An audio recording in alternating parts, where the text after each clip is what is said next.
Thank you, Ms. Jessica Lindell. It was a quite enlightening talk. I've been an educator myself, and often the students would say, why don't you bring something new to the classroom? Why don't you build games? And I would only, what I could manage would be PowerPoint presentations and maybe a little bit of Smash. And yeah, that was quite miserable. But the way you make it sound it appears to be very convenient and easy. Thank you. So, ladies and gentlemen, now we have the catch box tool that I was talking in the beginning of my talk. We're going to open the keynote talk to some questions. And this is like a little game, as you can see. I'm just going to like pop it out, drop it to you. If you have a question, if you wish to ask Ms. Jessica Lindell something from the presentation, or if you're curious to know more about the initiatives and the projects, then just raise your hands. I'll pass this on to you. I'll try really hard with all the muscular power that I have. And we open the keynote session to the question and answers. You think it's okay? Sounds good. So any questions, ladies and gentlemen? Okay. So don't worry, I'm not going to hurt you. It has some layers around it. Okay, so here you go.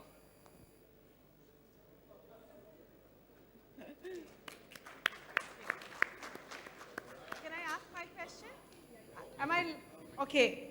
Oh. So my question is, we as educators have all the buy for gamified learning, and like we understand that when we promote game development through students, they are also equally excited and we can foster too many 21st century skills. But I think we need to do a lot about parent orientation. When we give these kind of projects and kids work at home, these parents complain. What are you doing? They are always with the devices. We are trying to keep them away from the games, and you are asking them to develop games. How to bring them on this platform and make them understand that the kind of creativity, imagination, problem solving,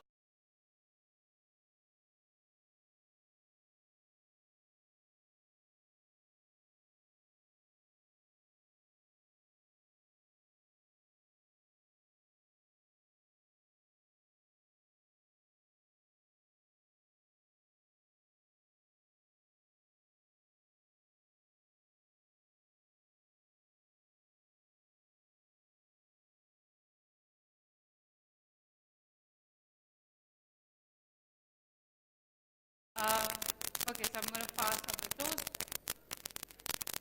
Adding to her question,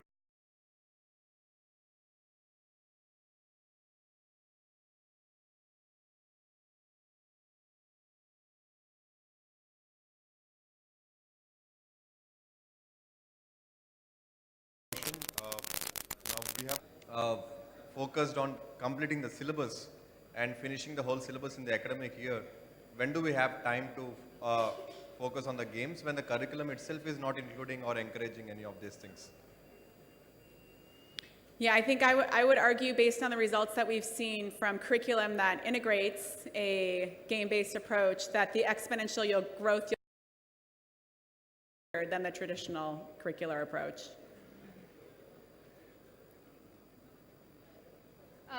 More questions? Okay, so I'm going to throw it to you. Try catching. I'm so glad I'm not throwing that. Hi, good morning, everybody. Thank you for a very nice presentation. It was really awesome. I got to know a lot of things about Unity already right now. So now, to my question, what happens to people in other traditional disciplines, not just information technology? Can they key into what Unity is offering? Thank you. Just to repeat the question to make sure that I heard it clearly, which is what happens to people in other disciplines besides technology? Excellent. So I think what we're seeing is that technology is infusing every part of our lives, that it's not just a domain or vertical, but that it's integrated with all of our experiences, really creating digital experiences everywhere, and that we want to ensure that traditional artists, people focused on mechanical engineering or more hardware approaches are actually being given these skills as well in order to maintain the innovations within their various industries. One example of that at Unity is we have a huge asset store, which our many traditional artists have learned how to take their art and creativity to the assets that are integrated into the real-time 3D experiences. Okay, some more questions. I'm passing it on to you.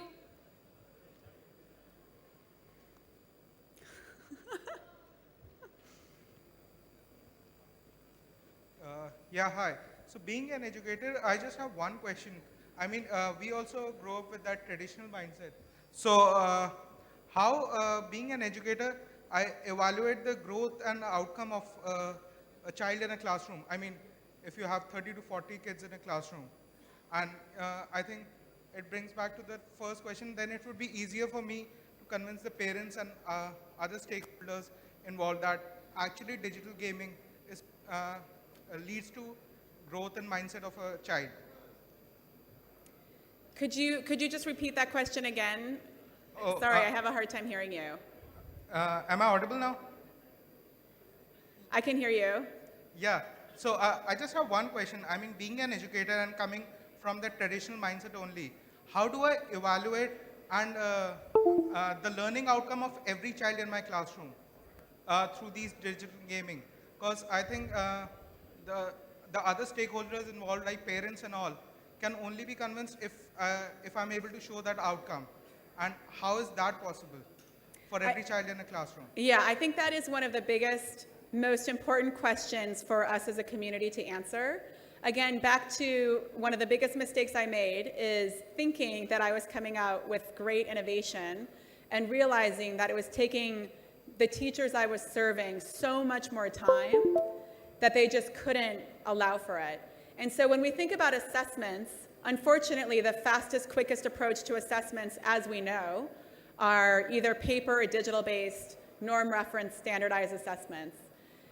If we could start looking at assessments that were based on evidence-centered design, really looking at the data and analytics from digital experiences. Secondly, I think what we're seeing a lot as well are peer-based assessments, having your peers be able to provide the assessments for you as well. But this is really an important area of innovation for us to keep working on to ensure that it's not taking you more time.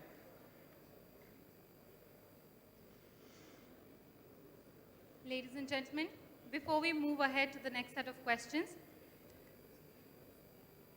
so there are some amazing questions and some amazing responses from Ms. Jessica Lindell, but unfortunately we're not able to hear all of them because there's a constant socializing which is happening here. So if you could park it for a while and if you could engage in these conversations, it'll be really great.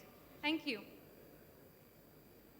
So I now pass the mic to probably the second part of the hall. Sir, please.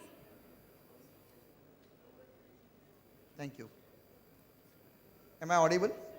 I can. Okay. To all the answers for the parents, for the evaluation, in my school in Mumbai, we are taking lessons based on games, including evaluations and learning. And it is a fantastic response. No complaints at all about from the parents, and no problem at all in evaluations. Because it is a lesson plan which works for 1 hour, where the students play games for about 20 minutes. Concepts are explained, and in last 10 minutes, they write an evaluation sheet just like the following IGCSE. And it is fantastic way of learning. Thank you. Thank you for your contribution.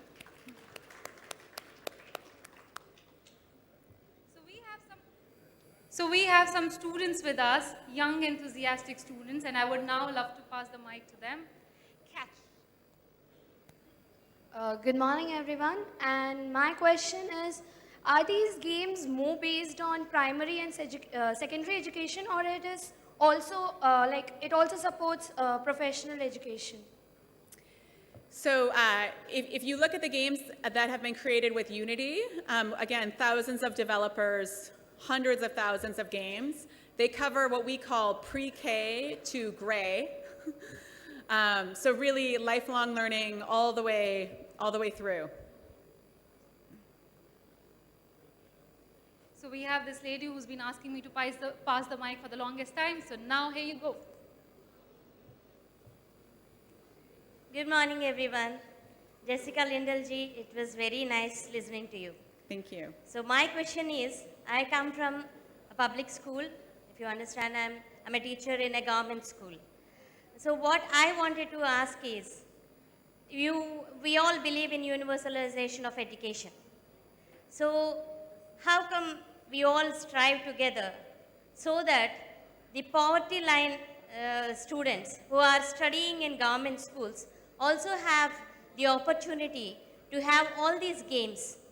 They must have, even children or every child is unique. And in the schools, government schools, they don't have the opportunity to have this, gaming and all these things. They don't know at all. So is your Unity education working towards this universalization of education? So we are Thank you. So again, just a reminder, Unity creates a platform for you as creators to publish on. It's up to you to decide how to monetize that. What we can control is what we decide to do, which is, as I said, try and give everything away for free. As we all know, the biggest challenges we create are not only the digital divide, but what I would also call the innovation divide, and really the willingness to be able to take risks. I had the opportunity to spend almost a year in India working in public schools. The students and learners that I worked with there were the most determined, focused learners I think I've ever worked with in my life. And my hope is that the work that we do here with UNESCO, as well as local government policymakers, can really enable closing that digital divide so you can truly innovate as well.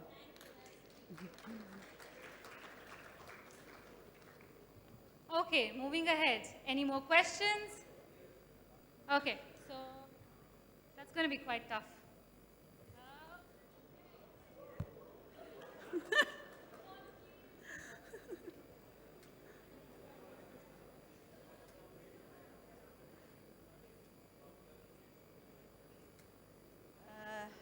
My name is Arsalan, and I came from Afghanistan. I'm so happy to be here, and I heard your presentation. It was so nice.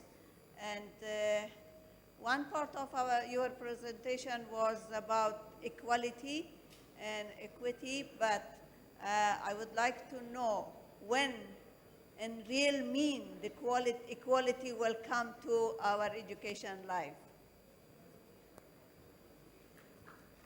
I don't think I have the ability to forecast that. It means that as people with disabilities are not including in education section and all over the world, most of the countries, especially in Afghanistan. Thank you for highlighting that.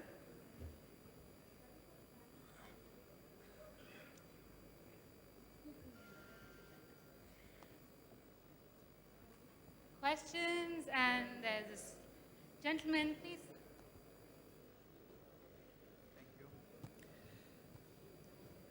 Thank you. My name is Shahadat Ahmed. I'm from Bangladesh. I teach in a government primary school in Bangladesh. So my question is, in developing countries like Bangladesh, how can we implement Unity in a simplest form to create contextual games in the under-resourced schools of Bangladesh?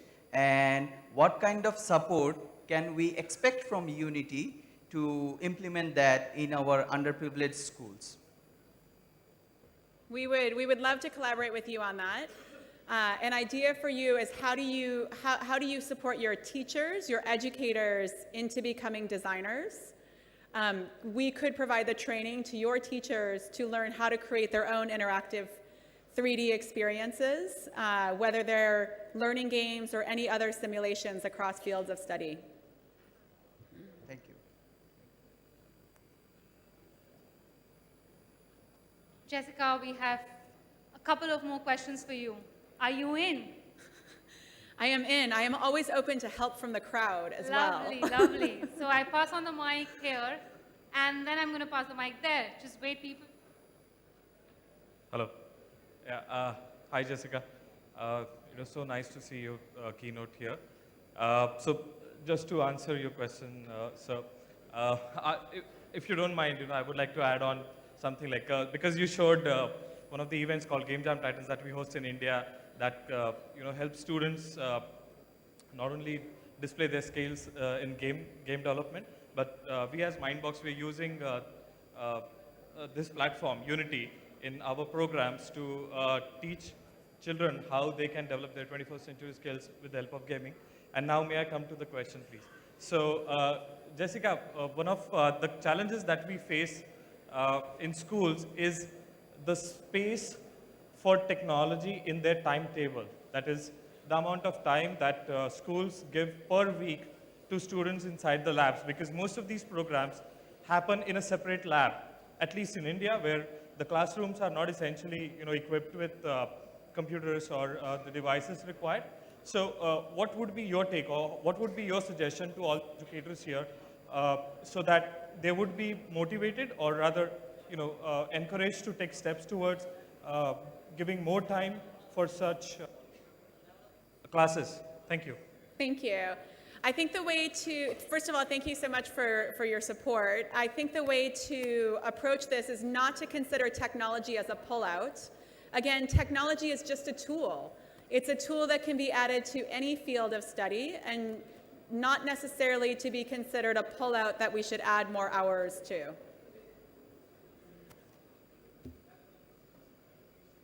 Thank you, Jessica. And we have some more young kids.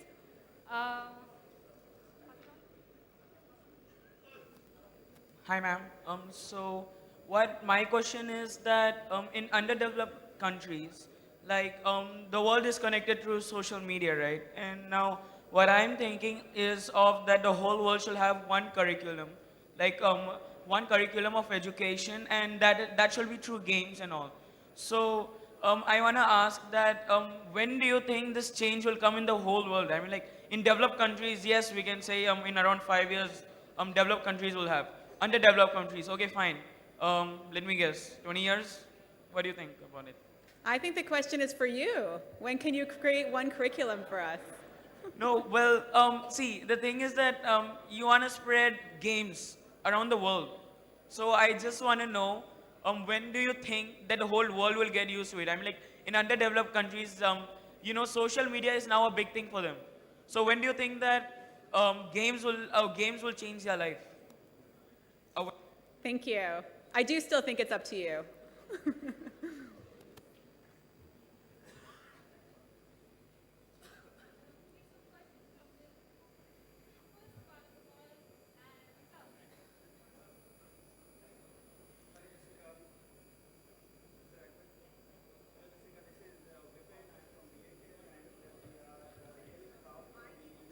Hold on one sec.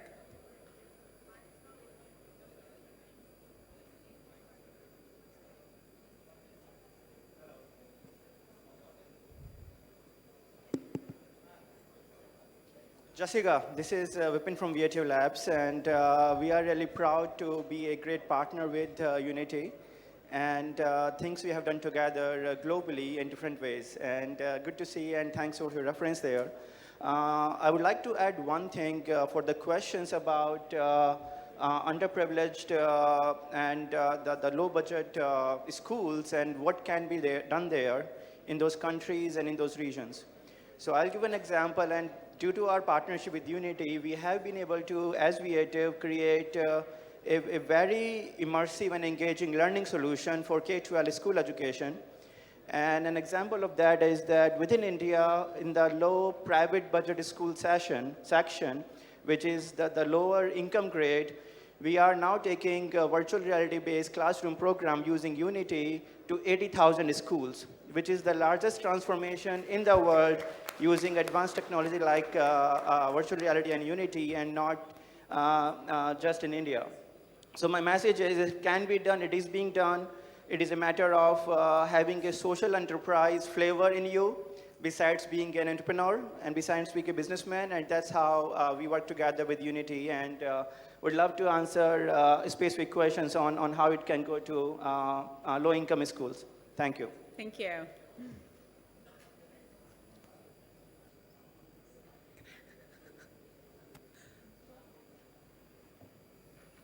Any more questions? Oh, so you. Very impressive talk, Jessica. It's an honor to get to know you. My name is Anand Govindaluri. I'm from Singapore. I'm an investor. I invest in startups. My question to you is, what are the key ingredients of success for startup in the education field? Especially having learned about Unity. Once upon a time it was a startup, and today you are so big. So what went right for you, especially in the education sector? Because we want to build great companies in the education field, and the edtech sector in India is at a nascent stage. It's evolving. So we would like to get some insights from you. Thank you. Thank you for that question. I think this goes back to the mistakes I've made in my career to really teach me that in order, there are 3 keys to a successful education startup. And I look at that again across the whole pre-K to gray sector. So young as 2 or 3-year-olds all the way up to the end of our lives.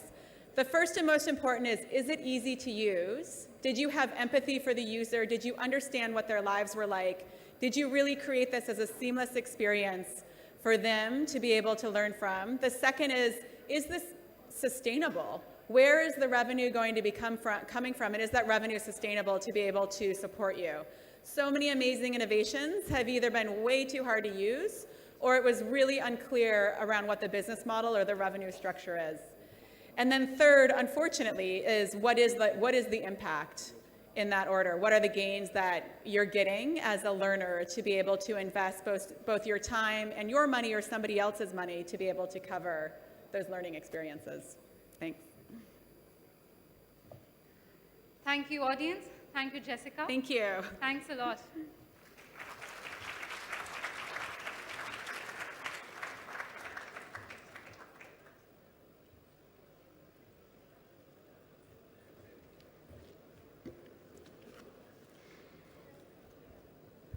So that's the height difference. Ladies and gentlemen, we'll shortly commence with the opening ceremony for Tech 2018. In the meanwhile, we have for you the highlights from Tech 2017 and what's in store for you Tech 2018. May I please request the videos to be played?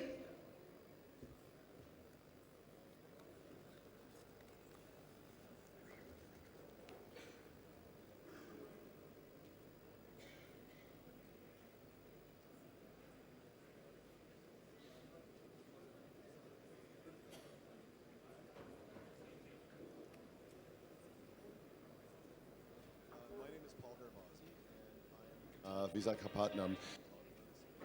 And it's one of the best conferences I've ever attended, maybe the best conference I've ever attended for any number of reasons.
and I am at the Tech 2017 conference in Visakhapatnam, and it's one of the best conferences I've ever attended, maybe the best conference I've ever attended for any number of reasons.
So it's been a very interesting experience. In the gaming industry, we were lucky because there's so many conferences we get to attend in a year. But speaking about the social aspect of the gaming, of producing games, of using games, this is usually very marginal. This is not the main topics. So to be able to allow 2 or 3 or 4 days to speak about those aspects, it's a very, very interesting and nourishing experience for me. So building robots is a really effective way to learn about technology. It doesn't need to be a literal robot, but just having sensors that can sense the world and respond to it is already a very engaging activity. Understanding electronics, computer science, and how to build things is useful in any engineering field, and robotics is one of the only ways to do all of that in one fell stroke. Well, I think it's going to make all the difference in the world, because there are people like this woman right here whom you should interview, who are using technology to do things that we could not have done before in terms of reaching people in the more rural areas. And we do it in a cost-effective way.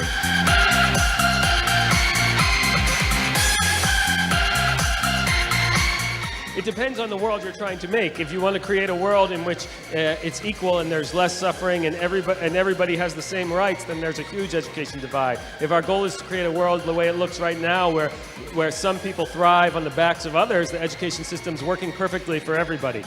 My goal is to create a better world for everyone. That's what I'd like to see. And I'd like to see a more equitable world. And in that case, I would say everywhere is failing on that, because most places are creating an education system that continues to perpetuate a world of inequality.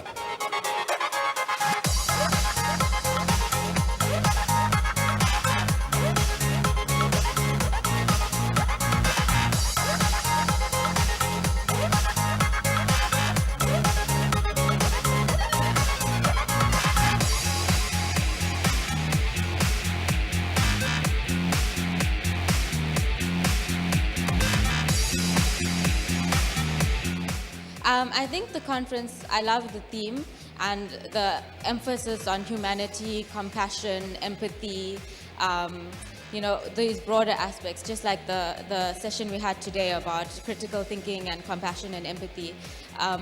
We can't forget about these human aspects of our education system. I think NGIP has succeeded in putting together a fantastic conference with an amazing amount of very interesting people from all over the world. And it's been extremely exciting, extremely enriching, if the word exists.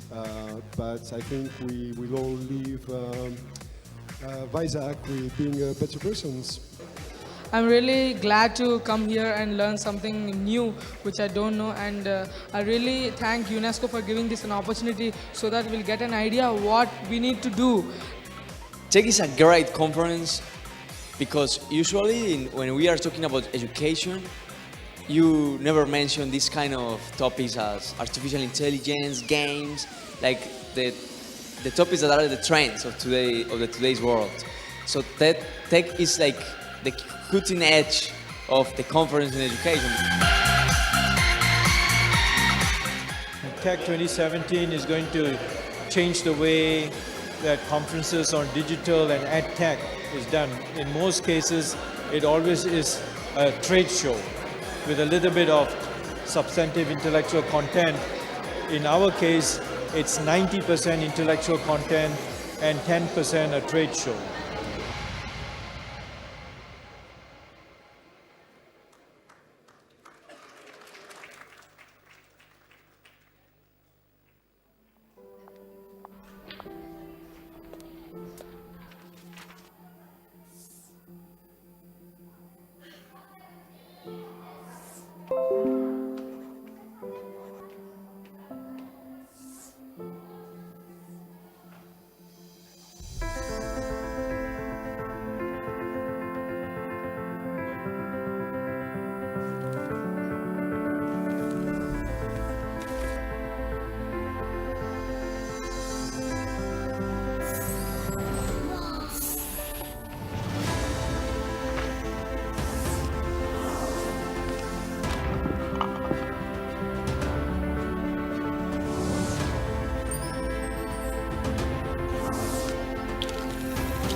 kamalokunya indes nomo ewe kaloku ngamame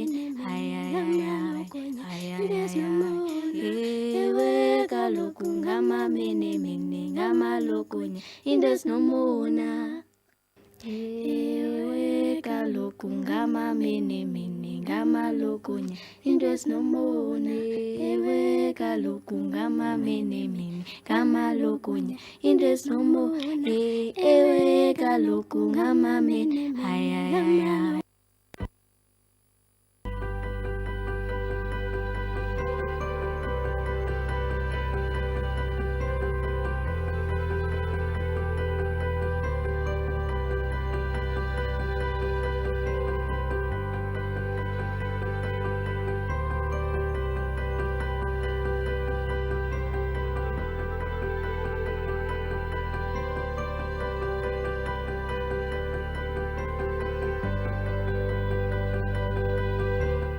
There's definitely a continuing role for teachers to guide and to introduce concepts, but games are a way to really interact with educational curriculum in a way that is very hard to do in other situations.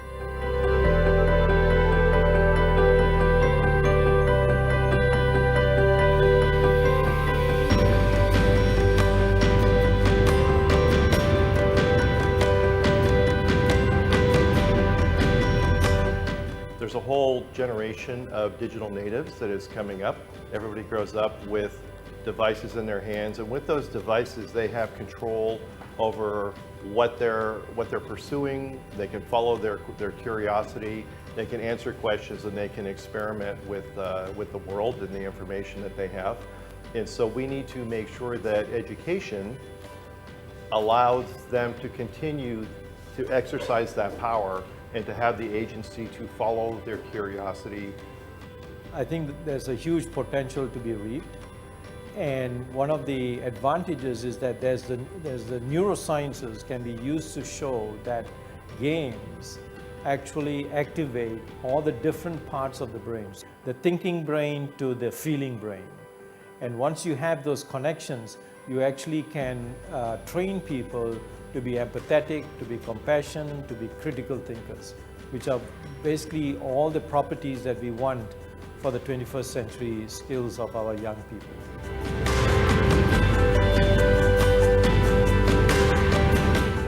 Games have some of the properties that we think learning should have, which is games should be immersive, games should be interactive, games should be where it provides a safe space for the child to learn at his own pace, and games can actually be used to as an assessment.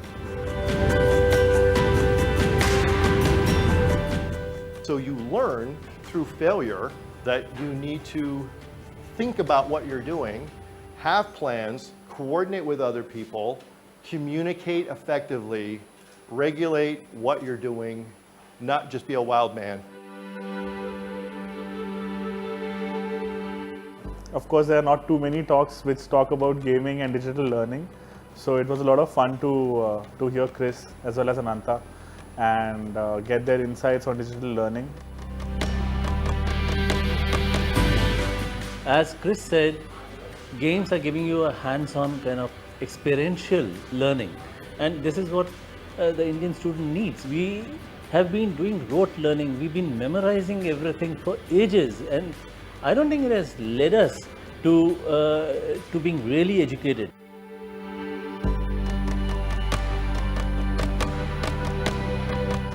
As and when more people start consuming that sort of gaming content, it will start getting more acceptance.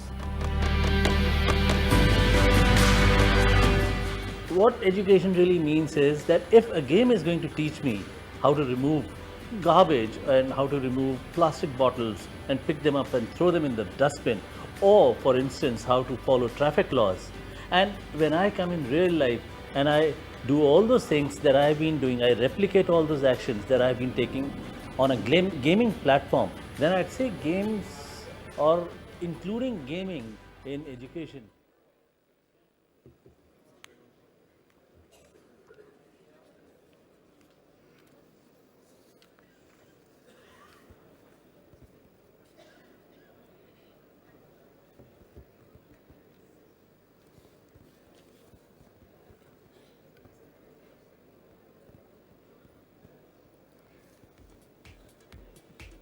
Ladies and gentlemen, it gives me immense pleasure to inform you that we are now being joined by esteemed guests. Please join hands to welcome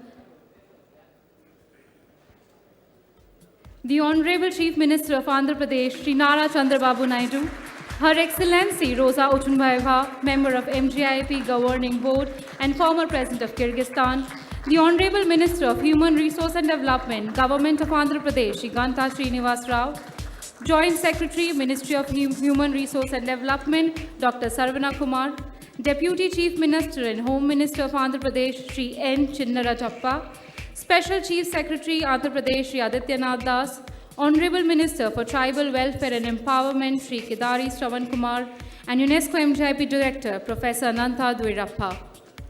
Ladies and gentlemen, let's give them a huge round of applause.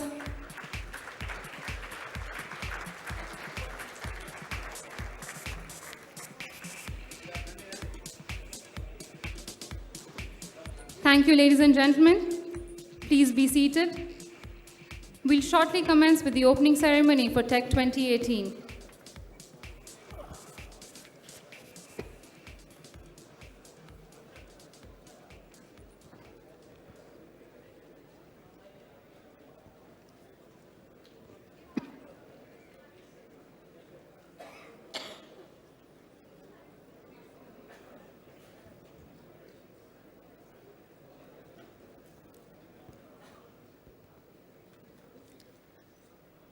Na chaur haryam, na cha raj haryam, na bhrat bhajyam, na cha bharikari.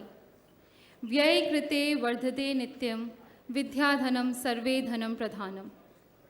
Education is the best wealth among all. No one can steal it, no state can snatch it. It cannot be divided among brothers and sisters, and it's not heavy to carry. As one consumes it or spends it, it only increases. As one shares it, it only expands. The Honorable Chief Minister of Andhra Pradesh, Sri Chandrababu Naidu, Her Excellency Rosa Otunbayeva, Member of MGIP Governing Board and former President of Kyrgyzstan, the Honorable Minister of Human Resource and Development, Government of Andhra Pradesh, Shri Ganta Srinivas Rao, Joint Secretary, Ministry of Human Resource Development, Dr. Sarvana Kumar, Deputy Chief Minister of Andhra Pradesh and Home Minister of Andhra Pradesh, Shri N. Chinnarajappa, Special Chief Secretary, Andhra Pradesh, Shri Adityanath Das, Honorable Minister for Tribal Welfare and Empowerment, Shri Kedari Shravan Kumar, UNESCO MJIP Director, Professor Ananta Dweirappa, distinguished experts, ladies and gentlemen, a very warm welcome to all of you to the second Transforming Education Conference for Humanity, Tech 2018 at Visakhapatnam. I also take this moment to welcome Honorable Minister for Education, Human Resource and Development, and Religious Affairs Grenada, Ms. Emmeline Pierre, the Deputy Vice Minister of Higher Education, Egypt, Professor Dr. Yasser Refat Abdel Fattah Mohammed, Deputy Minister of Education, Republic of Ghana, Dr. Yao Osai Udutum, and India's representative to the Executive Board of UNESCO, Dr. J.S. Rajput. I also acknowledge the presence of senior officials amongst us from Bangladesh, Bhutan, Kyrgyzstan, Malaysia, Senegal, and India.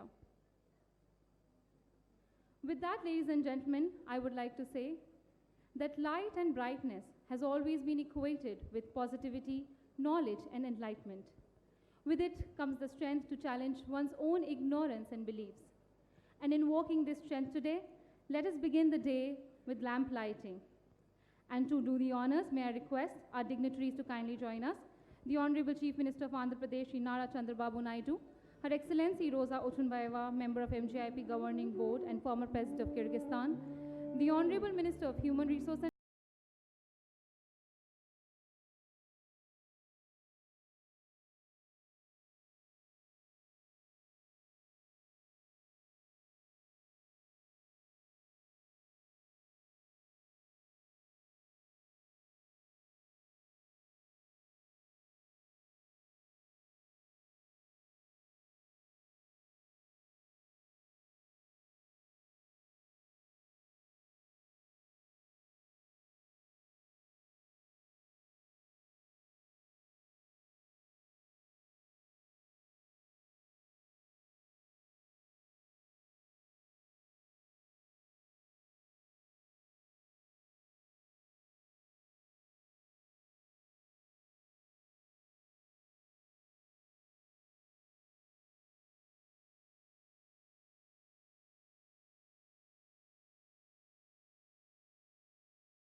Thank you, esteemed guests.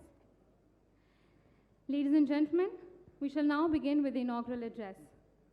Our first speaker is no stranger to UNESCO MGIP.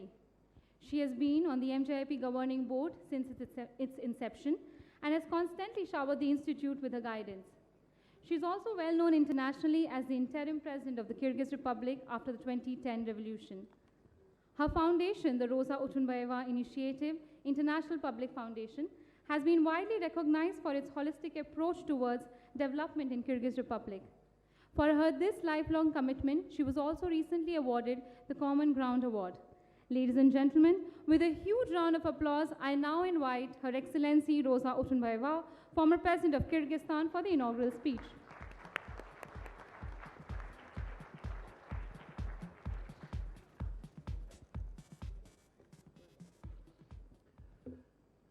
Honorable Chief Minister, Mr.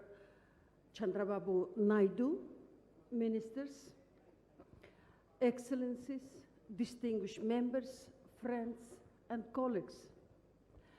It gives me, as a member of the governing board of the Mahatma Gandhi Institute of Education for Peace and Sustainable Development, great pleasure to welcome you to this unique conference focused on digital pedagogies for developing 21st century skills. Honorable Chief Minister, I want to express our warm gratitude for tremendous support of Andhra Pradesh state to this conference, to the activity of UNESCO in India, and to warm hospitality which you offered to us for the second time. UNESCO MGIP's mission encompasses a broad and global mandate, that of transforming education and learning for building peaceful and sustainable societies. MGIP has made significant progress over the past 4 years since it started its activities in developing a suite of innovative pedagogies focusing on building the social, emotional skills of learners in a formal, informal, and non-formal space. Such pedagogies are designed to make learners more human, conscious, and aware of living more sustainably and in peace. The use of the digital medium is increasing exponentially in the education sector. Contrary to claims that this will create a greater inequality gap, MGIP believes that it is an absolute necessity to narrow the inequality gap as digital platforms are becoming increasingly accessible. Excellencies, ladies and gentlemen, the fourth industrial revolution is rapidly changing the world. The internet, global economy, climate change have shown that what happens locally can have a profound impact globally. This means that the next generation will need to live as both a local and global citizen. Students have to learn to connect with others outside their own communities at a very young age. Technology empowers learners to connect and prepares them to embrace the change. In a rapidly changing world where technology in every aspect is impacting lives and redefining the norm, the ability to reinvest, to adapt, to create new ways of teaching, delivery of instruction, personalizing learning are all crucial. How are the learners, teachers, schools, policymakers, and local communities adapting to the change? MGIP has been working with partners, many of you here, of developing games, virtual reality, immersive learning tools. Tech is without doubt unique conference, bringing together policy makers, learning science experts, education psychologists, educators, startups, established education technology companies, and teachers to discuss how to make learning fun and relevant. Ladies and gentlemen, this is my second tech conference, and I can seriously say Tech 2017 opened my eyes to what the future of education might look like and how we need to respond fast. Today, learners want to choose his or her own path of learning. They want to be autonomous. They want to self-certify their skills.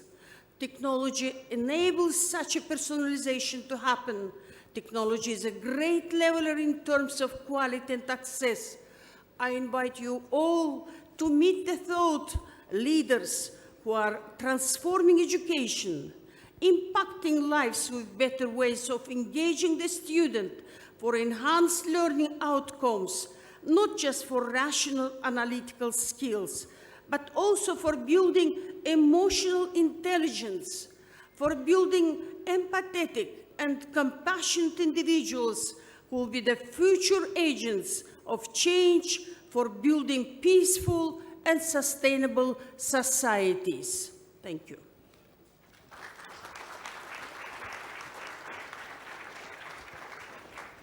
Thank you, ma'am.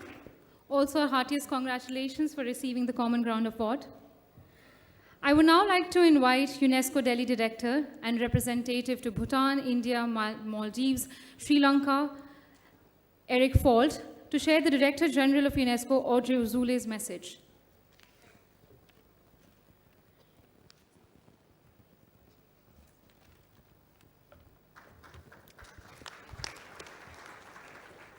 Honorable Chief Minister of Andhra Pradesh, Sri Chandrababu Naidu, Her Excellency Rosa Otunbuyeva, former President of Kyrgyzstan and member of the governing board of the UNESCO Mahatma Gandhi Institute of Education for Peace and Sustainable Development, Excellencies, ladies and gentlemen, on behalf of Director General Audrey Azoulay, I'm very pleased to read her message to all of you today. Let me begin by thanking the Government of India and the State of Andhra Pradesh for their support for Tech 2018, the first conference of its kind on digital pedagogies. Unlike other conferences on information and communication technology, this conference focuses on digital technologies as a tool for transformative pedagogy. The endeavor to mainstream social emotional learning through digital pedagogies is indeed a novel approach.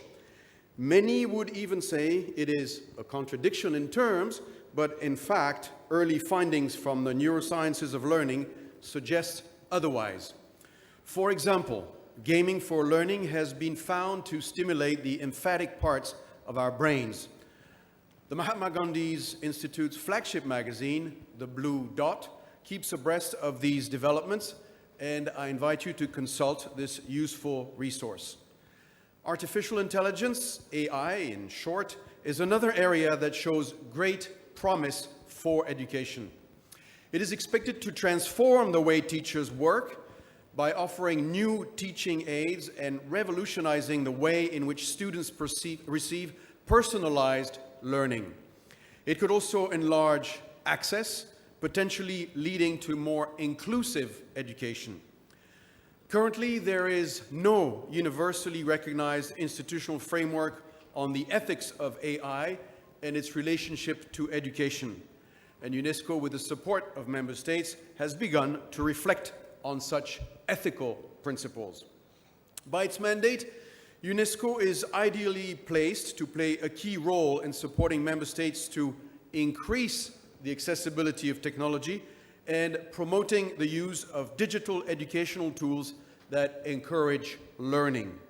Additionally, UNESCO's role will be crucial for rethinking educational curricula by bringing into focus socio-emotional learning to build the emotional intelligence of future generations of learners. I am pleased that the UNESCO Mahatma Gandhi Institute, our Category 1 institute in the Asia-Pacific region, has taken the lead on exploring ways AI can be harnessed to integrate social-emotional learning into our educational systems. Progress has already been made with the development of an open source, indigenously designed and collaborative curriculum development and learning platform that allows educators and students to innovate, develop, and implement curriculum. This collective human intelligence platform will use advanced AI and data analytics to personalize the learning experience for each user. The wide range of participants here today, including neuroscientists, development psychologists, ministries of education officials, policymakers, futurists, researchers, educators, students, and gamers, indicates the broad interest in this topic, and I am sure will lead to an inspiring debate. Ladies and gentlemen, this was the message of Director General Audrey Azoulay. Very briefly, on a personal note, as Director of the UNESCO New Delhi Office for essentially South Asia, I would like to express my solidarity and also admiration for the work of my colleagues at MGIEP. Ananta provides leadership in areas where most fear to tread, and thanks to him, MGIP has imposed itself in only a few years as a premier UNESCO institute. Beyond the success of the conference itself, the initiative of MGIP to develop guidelines for digital learning is, in my view, a very welcome and innovative one, and I really hope that it can be pushed forward for the next UNESCO General Conference in 2019. For that, it will need what I would call champions among the member states, and I am sure that some of the countries that are represented here at high levels, beginning, of course, with India, will know how to lead the charge. Thank you very much.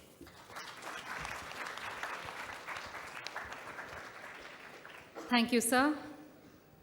I now invite on podium Joint Secretary, Minister of Human Resource Development, Government of India, Dr. Sarvana Kumar, to address the crowd.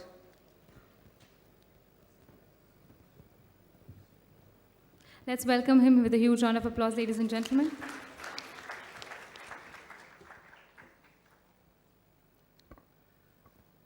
Respected Chief Minister of Andhra Pradesh, Sri Nara Chandrababu Naidu ji, Honorable Ministers from Andhra Pradesh, Sri Ganta Srinivasa Rao ji, Sri N. Chinna Rajappa ji, Sri Kidari Shravan Kumar ji, Her Excellency Roja Kutunbayeva, Dr. Ananta Durayappa, Sri Adityanath Das, the Additional Chief Secretary, Human Resource Development Department in Andhra Pradesh Government, and the Honorable Ministers who had come from different countries, Professor J.S. Rajput, who is India's representative in the UNESCO's Executive Board and also in the UNESCO MGIP Governing Board, Mr. Eric Falt, the Director, UNESCO Delhi Office, the delegates who have come from different parts of the world and also the delegates who have come from different parts of our country. It's my privilege to attend this second edition of Tech Conference also. I was there in the last conference here, and I could really see the growing participation in a very significant way just after one edition. And I am sure for the next edition, definitely we would need a bigger hall, and I am sure Visakhapatnam, the way it is developing, will afford to, I think, give a bigger hall here, because that's the way the participation is increasing here. Dear delegates, I would like to mention a few things, like India being a very populous country and has one of the higher, very large educational systems in the world. And we always had some challenges in the education sector, to say a few, the important ones being the access and also the expansion of the system, the excellence and the employability. So they have been challenges because they had competing demands on the meager resources, with the country like India. But now technology, especially through the ICT initiatives, so that gives us an opportunity to find a fine balance between all these competing demands. So now we are in a position to achieve both excellence and also equal access in a very significant way. Why we need to really go for digital learning? Number one being like India cannot afford to go only for a brick and mortar model alone. India just cannot afford. And the second one being the quality contents. Like, if we have a GER in higher education system of around 25.8%, which is not uniform throughout the country also. States like Andhra or maybe Chandigarh, they have a very high GER. But then there are many states, remote parts of our country where they have a very poor GER. So it is quite possible now through the ICT initiatives, the quality contents can be carried out to the remotest corners of our country also. And the third one is the multi-sensory approach involved in this digital learning. So that is found to be scientifically proved to improve the learning outcomes significantly. So the ICT initiatives can be used for promoting blended learning and also lifelong learning for all those learners who are out of the educational system also. Government of India has been taking various steps to promote the technology-enabled learning in both in schools and colleges. And I'm very happy to say the Andhra Pradesh is one of the provinces in our country who is a pioneer in this ICT initiative, with the able leadership of Honorable the Chief Minister, Sri Chandrababu Naidu ji, who is considered as a revolutionary leader who pioneered ICT in various aspects of governance, including education. This tech conference of 2018, this is happening, this is being organized by MGIEP, which is the UNESCO's Category 1 institute located in Delhi. And from the Government of India, of course, we do give generous support to MGIEP. And I'm extremely thankful, and I would like to record the Government of India's appreciation to Andhra Pradesh government for extending their generous support in organizing this tech conference. And this is becoming a major hit, as I just mentioned. This is growing up very well, and it's really in a very good progress. I would like to mention, yesterday we had a high-level policy forum meeting on quality of digital learning.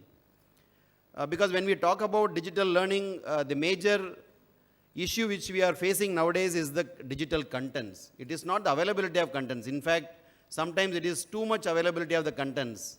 So that's posing a problem. So there comes the importance to finalize some standards and also some guidelines for the digital contents and also for the digital pedagogies. A very useful discussion happened, and we have finalized a declaration in that regard. So that's, I'm happy to say it's going to be called Vizag Declaration. So now that will work upon the guidelines, and then finally the guidelines will be moved to the UNESCO's General Conference to be passed there. I would like to mention this Vizag Declaration is going to show the entire world the way how we need to move ahead in dealing with the digital contents and the digital pedagogies. So I'm sure MGIP will take a major role in this, and India is committing to take a proactive role in working with other countries to finalize the guidelines in this regard. I also want to assure in this particular forum that India's, especially Government of India's continuous support to MGIP in all their future endeavors also. And I wish this Tech 2018 conference a huge success. Thank you.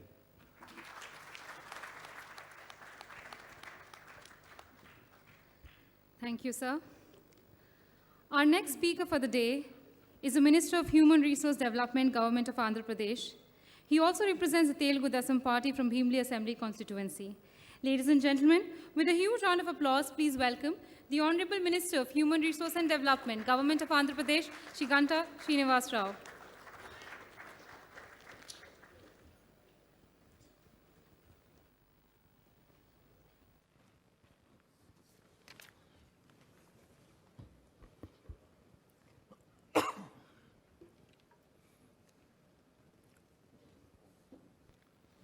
Honorable Chief Minister of Andhra Pradesh, Sri Nara Chandrababu Naidu garu,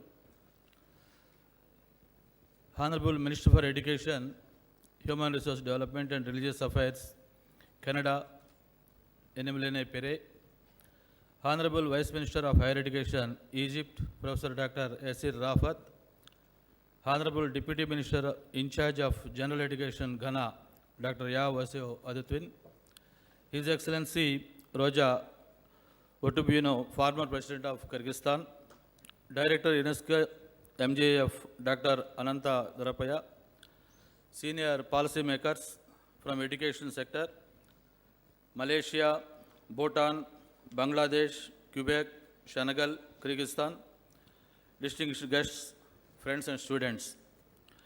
Welcome to Visakhapatnam. It is indeed an honor and proud privilege to be present here in this prestigious Tech 2018 Global Conference.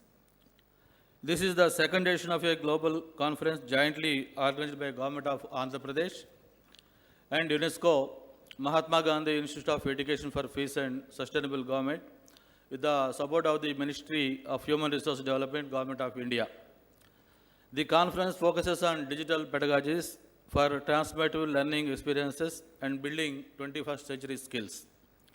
It is pertinent to mention that the Government of Andhra Pradesh, under the visionary leadership of our Honorable Chief Minister, Sri Nara Chandrababu Naidu garu, has given top priority to the development of education in the state and putting tremendous efforts to making the state as knowledge state and educational hub.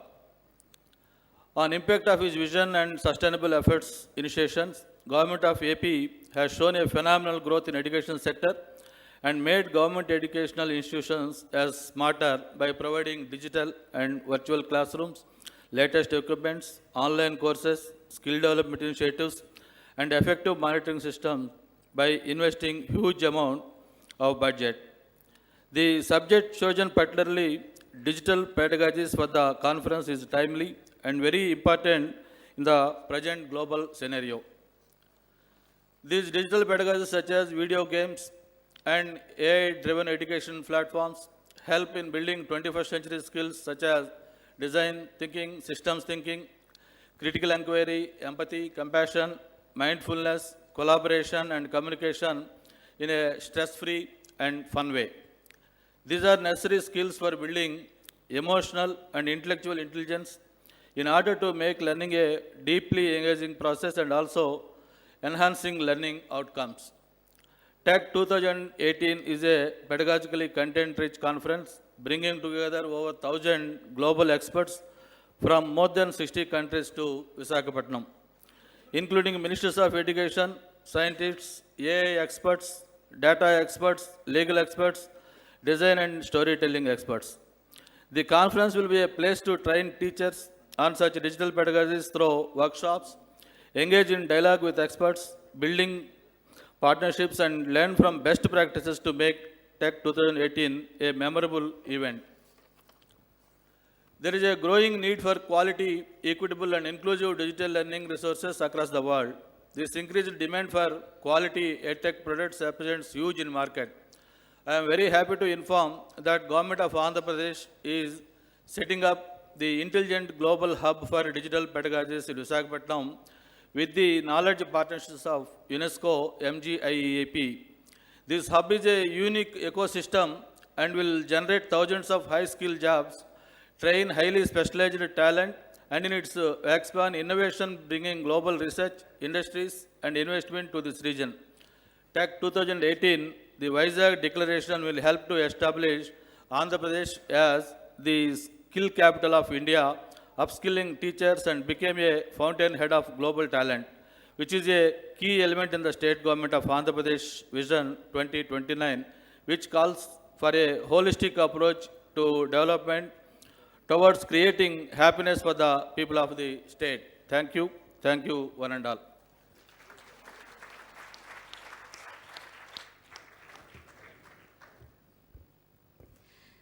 Thank you, sir. Ladies and gentlemen, we regret to inform you that the Honorable Minister of Human Resource and Development, Government of India, Shri Prakash Javadekar, will not be able to join us. However, he sent us a video message.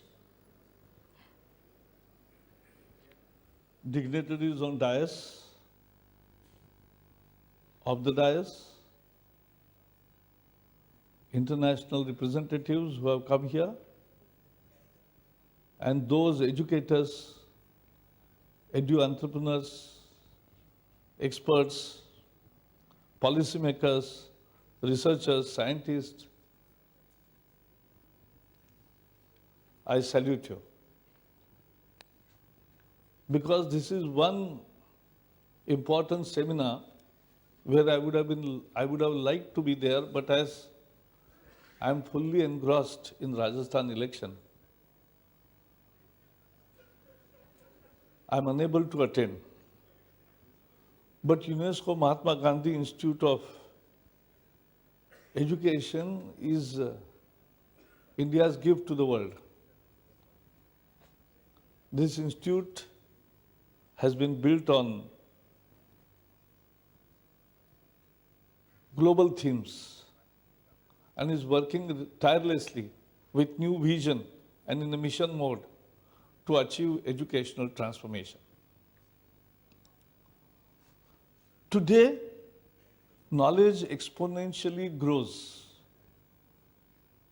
Every day, new things are added to the existing knowledge. And at the same time, there is progress of technology. In my school days, government that time in 1960s had launched Operation Blackboard because blackboard was the necessity of that time. But today I am proud to announce, and in this budget we have already announced, Operation Digital Board, and we have drawn a final plan of it, and we are going ahead with it. Within next 4 years, all the classrooms, 15 lakh classrooms will have digital boards in each classroom from 9th onwards. And there are many schools who also have digital board, and very many thousands of teachers are using digital technology for furthering cause of education, creating interest in education, bringing rural students to the classroom, attracting them, and then giving them, enrich them with knowledge, new information in a new fashion, in a new way. That is very important. So technology is important, content is important, and we are taking help of everybody. We had organized 7 seminars. All state participated. Educators participated, teachers, headmasters, and those NGOs who are working in this sector of education and edu-entrepreneurs, all were called. They were allowed to give presentation. Like this seminar also, more than 300 presenters will give them their ideas, because these ideas matter. And what we are saying is that all those Manthan Shivirs which we organized succeeded. And from that we have drawn up a new plan for education. Our national education policy is also now ready and will be launched soon after the code of conduct is over, because there is election in 5 states. But after that we'll inaugurate it. We want to build character into a human being, because ultimately the purpose of education is to bring out a good human being out of it. It's not just overload of information which is important. Character building, value education, life skill education, experiential learning, physical education are all important for development as a good human being. Physical education teaches us discipline, builds stamina. Value education builds character. Experiential learning gives respect for labor and respect for how to do it. Otherwise, you are master of theory and practical, you are nothing. Then you are nothing. and life skill education. We must have those life skills because without life skills we can't survive. But we must get proper education on that.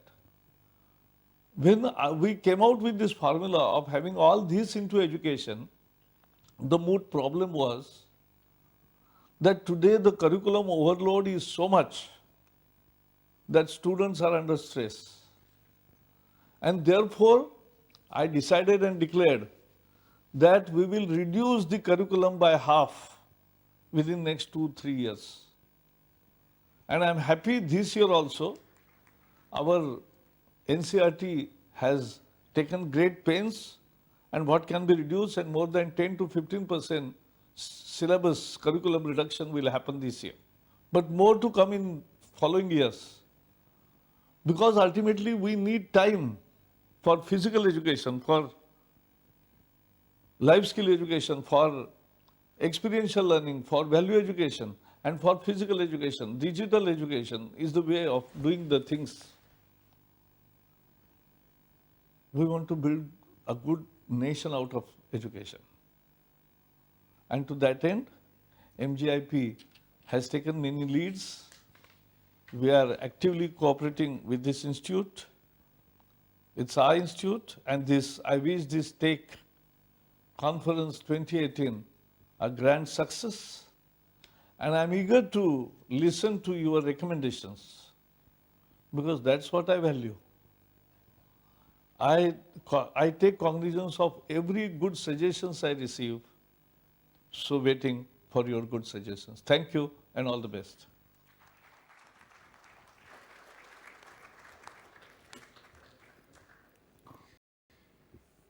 Ladies and gentlemen, our next speaker needs no introduction.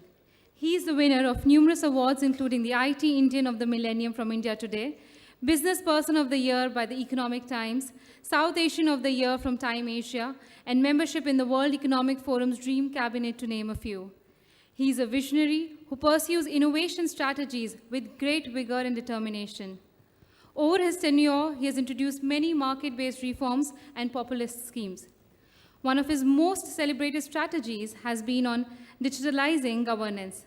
Ladies and gentlemen, I now take the privilege to invite on podium Honorable Chief Minister of Andhra Pradesh, Shri Nara Chandrababu Naidu.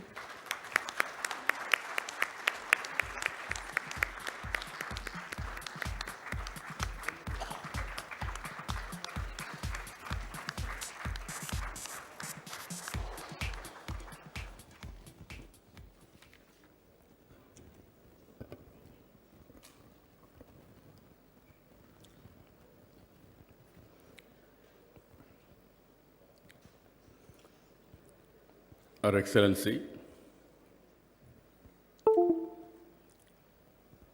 Madam Roja Autunbuyava, Honorable Ministers, my Cabinet colleagues, Deputy CM Chinnarajappa, Ganta Srinivasarao Garu, Shravan Kumar Garu, Director, UNESCO, MGIEP, Dr. Ananta Doravayappa, Special Chief Secretary, HRD, Ayatanath Das, Joint Secretary, Government of India, respected Sri Shravan Kumar,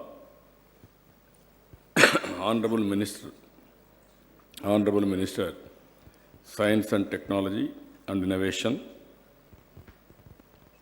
Government of Egypt, Sri Abdul Khalid Ghaffar, Honorable Minister Education, HRD and Religious Affairs, Government of Grenada, Madam Emalian Pieri, Honorable Deputy Minister Education, Ghana, Dr. Yavaisi Adityam,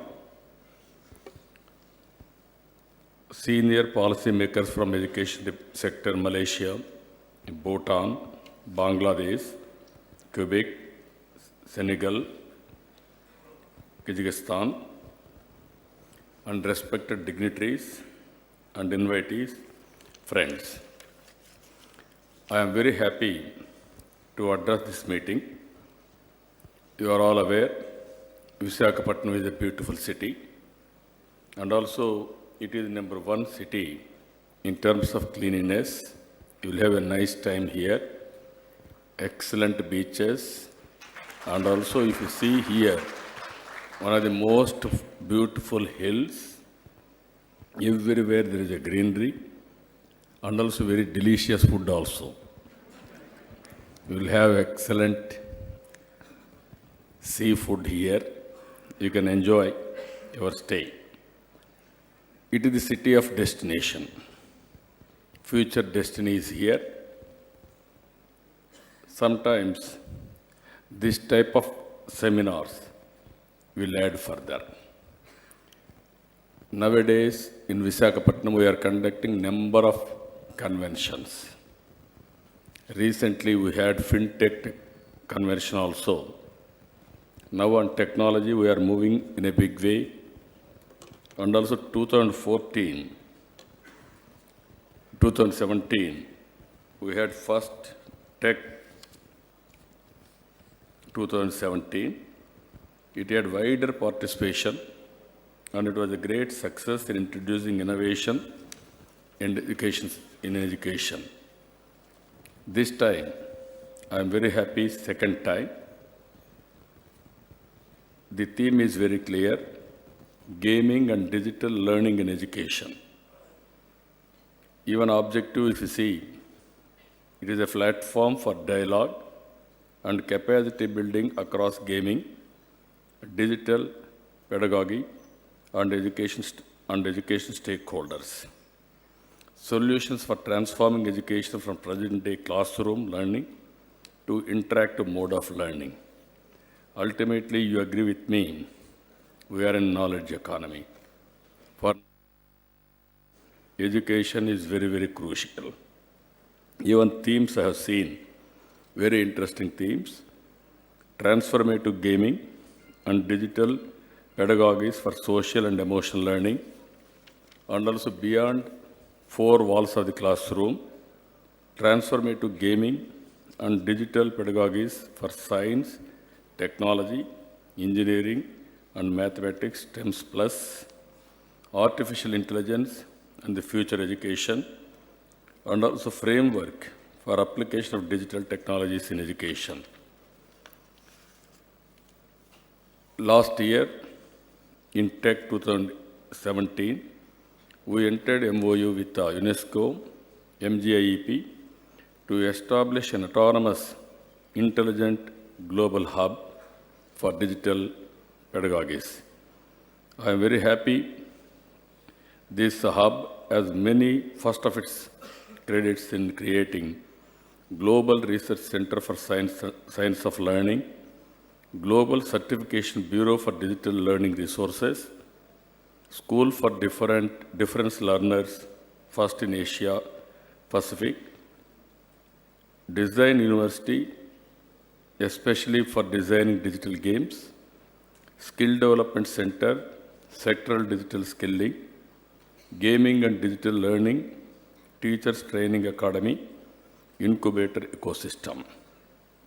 And also, iHub is expected to do unskilled teachers for digital instruction, continuous upgradation, how to do in this regard, improve in learning outcome for 50 lakh students, strengthen industry and university linkages, have education tech startups, create highly skilled talent pool, and ultimately they want to generate $700 million, create 5,000 jobs.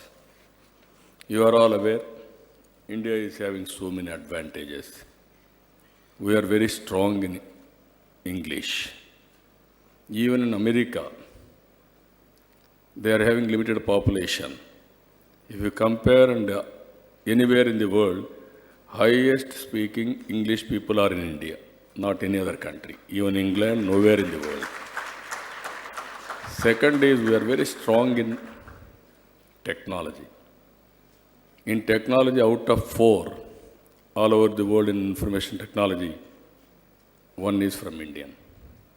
Among Indians, for every 4, 1 is from my state. That is our strength. If you see here, Google CEO is from India. Microsoft CEO is from India.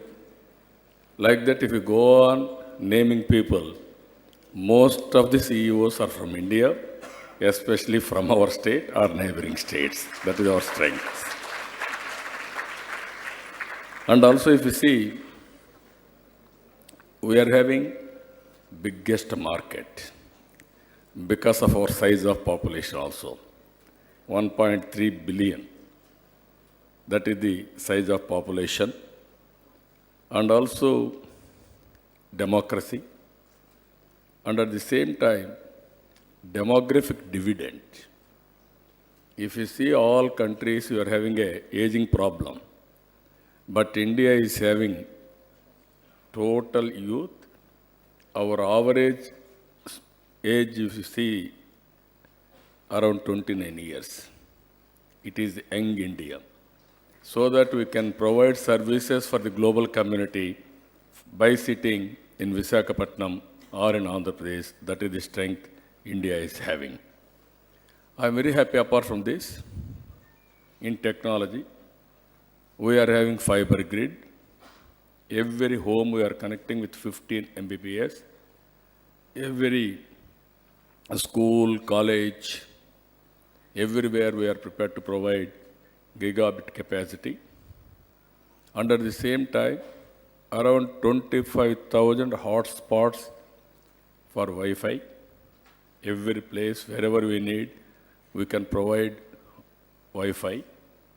And also nook and corner, we are using different technologies how to take bandwidth. As a matter of fact, I'm a strong believer in technology. Technology will bring transparency, accountability, speediness. Today, if you see, we are all in an inspiring time. Why I am using this inspiring time? Generally, if you see history, first industrial revolution, it is only small mechanization. Second industrial revolution, innovation of electricity. Third industrial revolution, information technology. Because of that, world has become a global village. Fourth industrial revolution, within no time, it is around late 80s or early 90s, information technology has started. Now, within 30 years' time or 20, 25 years' time, fourth industrial revolution is going on. In fourth industrial revolution, if you see, technology, information technology, and also IoT is a deadly combination, Internet of Things. We are talking today, machine learning, artificial intelligence, even cloud management, even everything we are talking today. I am very happy. My government is taking total lead in this sector. Today, all my government, all departments are online. Very soon, we are going to reach a stage. You do not go to any office. One smartphone is enough to do your business in Andhra Pradesh. Either government services through app-based, private services, everything, you can get it done. Either welfare programs, or development programs, or regulatory, or government to government, or government to private, everything can be transacted. That is the day we are reaching now. For that, we have prepared everything. I think this is the first government. We are having a content corporation also. That is where we are building either entertainment or knowledge or education, agriculture, you name anything, everything we want to bring. There are so many people here. you are having any content, I will be very happy to work with you. Either I want to go for outsourcing, you can sell your content, it is useful for me. Or otherwise, you can have direct access to us. You can we will market your content. If it is good content, through our content corporation, through our fiber grid, I can market your content also. That is the beauty what we are working today. I am very clear in this. If you see our growth rate in the recent past, 10.5%. But I am planning 15% over a period of 15 years' time. It is possible because of technology and also because of education. Nowadays, we need basic education is very important. And at the same time, to reach higher values, how to integrate knowledge with technology, it is very, very important. That is where we are all assembled here. Earlier, we are all, education means it is only a classroom. Even because of that, all students are fed up. There is no creativity. It is only sometimes teachers also going on teaching them. There is so much of stress. Now there is a creative learning, virtual learning. In our state, we are having 5,000 digital classrooms and also 4,000 virtual classrooms. Nowhere in the world, virtual classroom is available. It is available in Andhra Pradesh. You can broadcast any information and you can have an interactive session with real time. So it is going to help in a big way. What I wanted to, this type of education, it is going to solve so many problems. Just now, earlier, so many speakers has mentioned very clear. We wanted to get all best universities in the world to Andhra Pradesh. Best schools in the world to Andhra Pradesh. What are all the best universities available in India? It has to be in Andhra Pradesh. That is how we are working. More or less, we are able to succeed in this. Here, I want to place before you, our government is moving forward in ease of doing business. As on today, we are number 1 in ease of doing business continuously. I wanted to be distant number 1 in ease of doing business by using information technology. And also we are going for ease of living. Anybody wanted to deliver, anybody wanted to have his business, it will be very easy, either development or regulatory or welfare. And at the same time, we are going by using technology, corrupt-free society. That is where we are moving. Recently, some surveys, they have given us Andhra Pradesh, one of the least corrupt states in India. Among them, we are in 3rd place. Next year, we want to be 1st place. And ultimately, we want to eradicate total corruption. I want to establish corrupt-free society. And also we are going in a big way, most livable standards, quality of air, quality of water, quality of food. We are going in a big way ZBNF, zero budget natural farming, no fertilizer, no pesticide. As on today, this year, we are having we are going to have 6 lakh farmers, 6 lakh acres of land in organic farming, that is natural farming. This is the biggest in the world. Around 8% of land is in natural farming. Even recently in France, they have given top 10 innovations in the world. One innovation on agriculture is ZBNF. That is, we got it now. I am very happy. We are very proud of it. If I give you quality of water, quality of air, quality of food, quality of health care, your lifespan will increase. Tomorrow, anybody want to live more years, you have to come to Andhra Pradesh and settle here. You will have better life, better living standards. This is where we are working. Happiness with quality of life. Life should be meaningful. One should enjoy life, not fatigue or stress, happily. Even education should be a fun, not a punishment. As on today, just now, Minister from Government of India has said very clearly, he is going to reduce 50% of syllabus. That is not enough. Every classroom should be a enjoyment. People should learn and enjoy.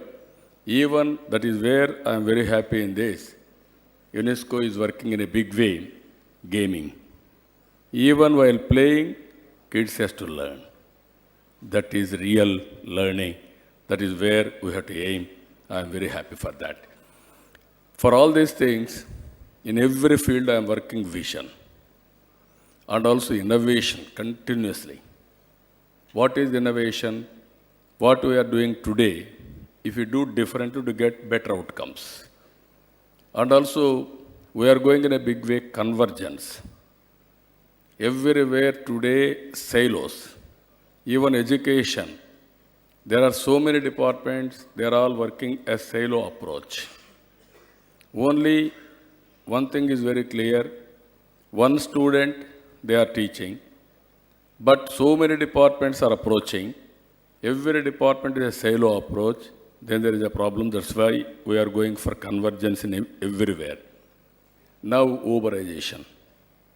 What is Uberization? How to use resources at most efficiently. And also for all these things, you have to use technology. Never we have imagined best teacher sitting one place. Virtual classroom, content, you name anything, it will be one of the most beautiful content and also most beautiful way of explaining or doubts clarification, we can do it today. Never we imagined all these things. Earlier we used to learn only from teachers. Now every student is a teacher now. You can go to internet. You can learn things. You can teach teachers. That is the order of the day today. If any intelligent student is there, you can teach really all students, teachers also. Ultimately, accountability, we are bringing in a big way. Here, continuous lifelong learning, life skills. Learning and de-learning is a continuous process. What you learn, it is unnecessary. Forget about it. Learn new skills. Nowadays, if you see technologies, I want to have every home, every citizen should be a digital literate. We are all talking today, what is the literacy rate? Tomorrow, day will come, what is the digital literacy? That is very, very important. And also, every home, there must be one entrepreneur. We have to think differently. How to act, how to do, and also everything is a project mode. You have to work it out. So with all these things again, I am very happy here. We are working with UNESCO. It is a model for the global community on education. So many people are here. What are all the contents we are having? Even gaming in education. What is the new contents you can create? Not inventing what you are already invented. So with that direction, we have to move forward. I am very happy, even today, UNESCO. Last year, we had some declaration here, Visakhapatnam declaration. Even to start gaming university, you asked 50 acres of land.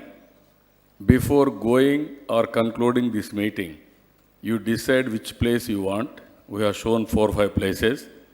I will get it done next cabinet meeting, allotment of land for you. I am very happy. After that, every year, same month, we are going to have this convention. This is and at the same time, this Tech 18 is over. Next year, I want to know here, what is the progress and performance? So many brains are gathering here. Ultimately, all brains has to lead for future innovations. I am a strong believer. What all we talk, it is theory. What all we write, it is theory. What all we learn, it is theory. And at the same time, by using all these things, if you produce results, that is the reality. I want to move towards reality always. This meeting, you have 2018 Declaration of Visakhapatnam. 2019, we will have a review. Or we are able to move forward, or otherwise we are talking, and also we are only spending time. All these things we have to review. This is where I am very much interested. The organizers and also all participants has to cooperate with us. Ultimately, it is a wonderful time. You are in a wonderful place. Not only learning things, have a nice fun here. Enjoy your stay. I wish all the best. Good luck. Thank you.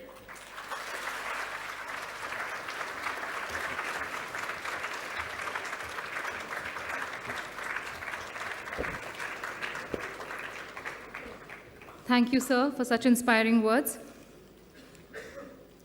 Ladies and gentlemen, next I call upon the Deputy Vice Minister of Higher Education, Egypt, Professor Dr. Yasser Refet Abdel Fattah Mohammed, and Cultural Counselor, Embassy of Egypt in India, Mohammed Shukr Nara.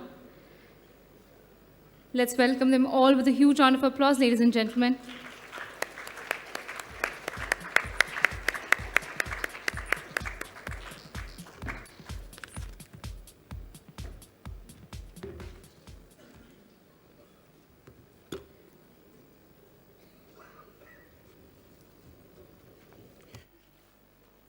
Good afternoon, everyone. On the occasion of the International Conference of Digital Pedagogies for Building 21st Century Skills, with the support and endeavors of UNESCO MGIEB for Education Enhancement, and after a long day of yesterday discussing the quality of digital learning resources in present education systems in participating countries, and on consultations regarding Visakh Declaration to launch the call for development of global standards and guidelines for digital learning resources, in addition to the precious opening address by His Excellency Chandrababu Naidu, Honorable Chief Minister of Andhra Pradesh, and His Excellency's talk on research hubs, it gives me a good opportunity to propose the intention of Egypt to welcome to address being the research hub partner for Africa and Middle East of digital education. This proposal comes from the belief of Egypt that education is a cornerstone in building nations that drives the political willingness, investing heavily for improvement of education system. It goes without saying that technology plays an important and direct role in creating a paradigm shift in education pedagogy. Since Egypt possesses all capabilities that makes it a good regional candidate hosting a research center for excellence in digital learning by having the potential research centers, universities, and excellence reputation in scientific research. As Egypt's future depends in large part on skills and resilience of its young generation, therefore, Egypt and its political leadership have obviously placed education on the top of country's priorities. More to the point, the political leadership's keenness to invest in the educational sector, citing President Abdel Fattah al-Sisi's announcement that 2019 to be the year of education, which also concomitant to Egypt being chair of the African Union. For all of these reasons, we will be much looking forward to the support of partners in establishing this research hub on the land of Egypt. Thank you for you all.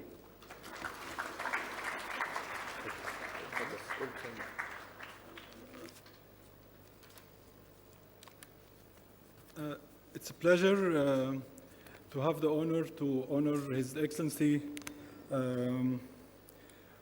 Chandrababu Naidu, Chief Minister of Andhra Pradesh, to have the shield of the Ministry of Higher Education. So please accept our honoring to Your Excellency.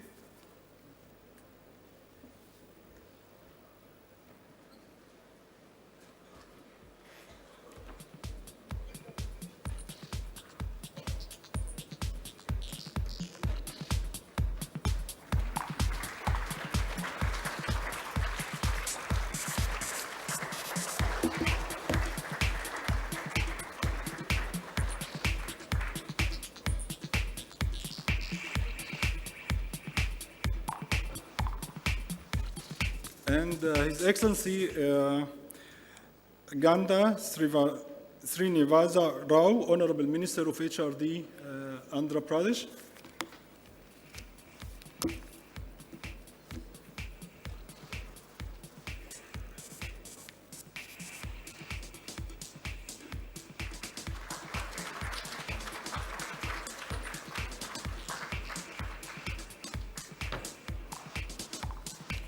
And His Excellency Dr. Saravana Kumar, Joint Secretary of MHRD, Government of India.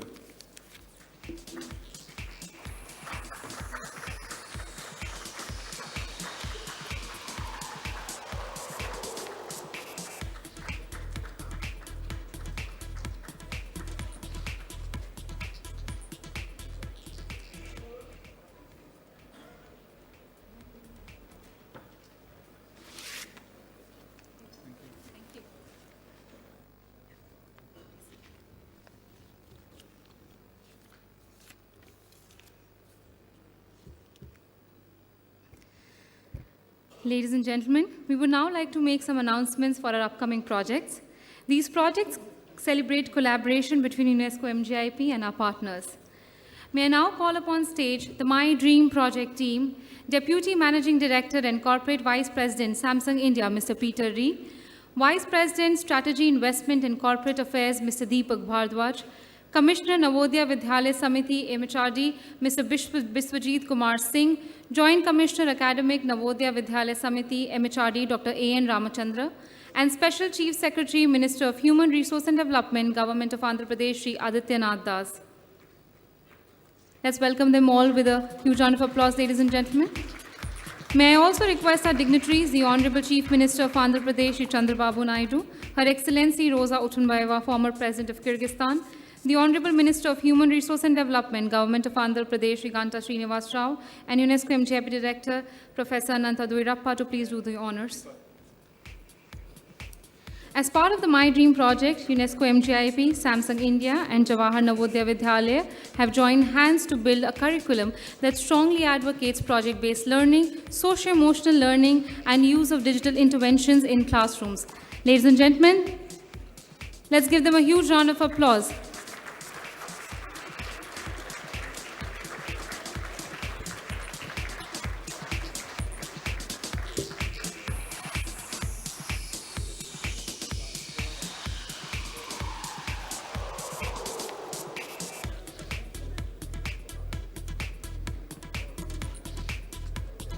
May I now invite Commissioner Navodaya Vidyalaya Samiti, MHRD, Mr. Biswajit Kumar Singh, to share a few words about the project.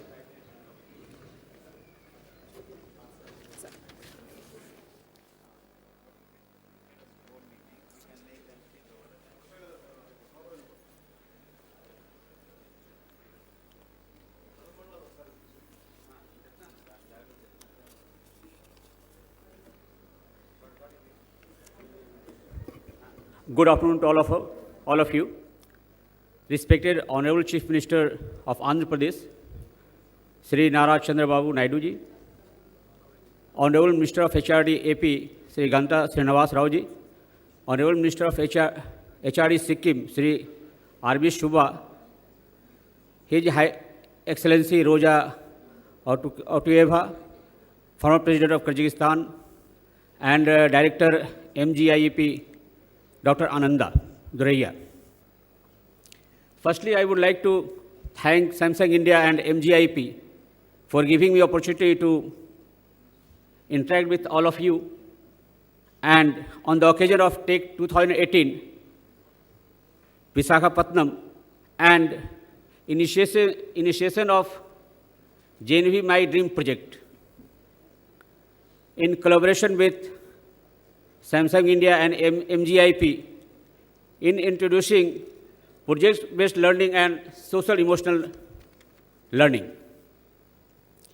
Now I would like to introduce my Navodaya system to foreign delegates. I think they require some kind of introduction. We are an institution engaged in giving or delivering best modern education to rural talents of the country, wherein we select our students through non-verbal testing in class 6th and try to get talent who have the real intelligence and critical thinking, not rote learning as such. At present, we have 635 operational schools all over the country. In fact, all districts of the country are in general covered except Tamil Nadu. And we provide not only academic excellence, we try to have a holistic education on the line of best sports facilities, best cultural facilities, and best curricular activities also. Our results are one of the best in India. Many students are going to different IITs and different competitions. That is our basic brand value.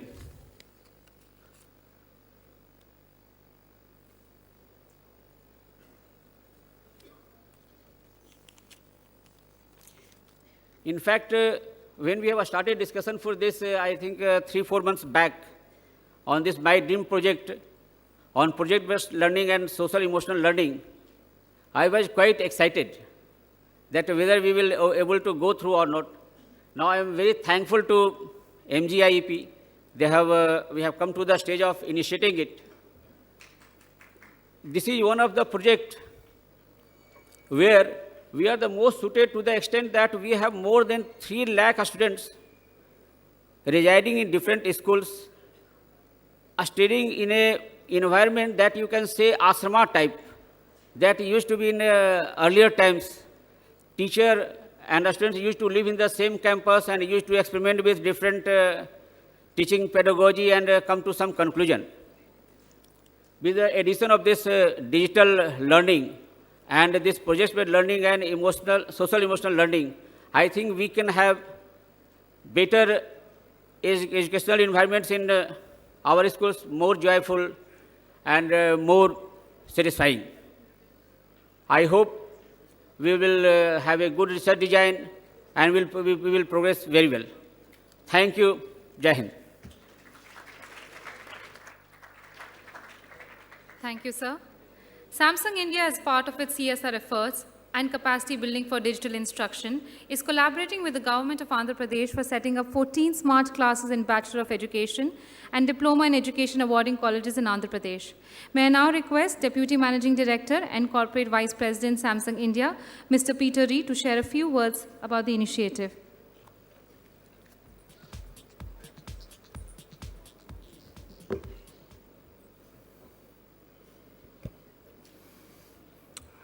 Honorable Chief Minister of Andhra Pradesh, Shri Chandrababu Naidu Garu, Education Minister of Andhra Pradesh, Shri Ganta Srinivasa Rao Garu, Her Excellency Rosa Otunbayeva, former President of Kyrgyzstan, dignitaries on the dais, friends from media, ladies and gentlemen. It's my privilege to share the MOU with Andhra Pradesh government to enable a unique initiative conceptualized and championed by Chandrababu Nabu Garu, Teachers Teaching Through Technology. UNESCO MGIP has developed 200 hours of digital pedagogy, course curriculum to be integrated into B.Ed and D.Ed courses throughout India. Samsung Smart Class, having been deployed extensively at Jawahar Navodaya Vidya over the last 5 years, with a total of 652 schools, have now been chosen to be deployed in this pilot program for B.Ed and D.Ed courses. On behalf of Samsung, I wish to thank Chandrababu Naidu Garu, Government of Andhra Pradesh, and UNESCO MGIP to enable such a creative and transformative first step in developing the skills for the 21st century. Thank you very much. Namaskar.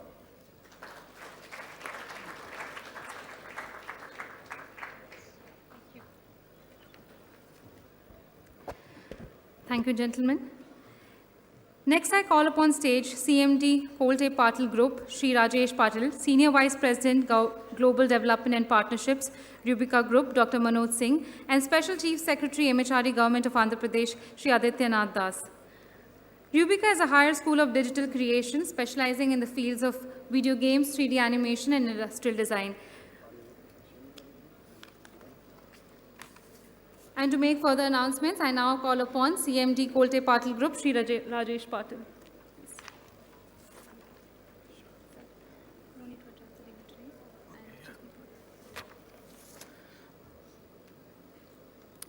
Honorable Chief Minister Chandrababu Naidu and all other dignitaries, we are extremely happy to announce that the setting up of proposed Anisha Rubika United World University, given the government support, we'll try our best to make it truly world-class. Thank you.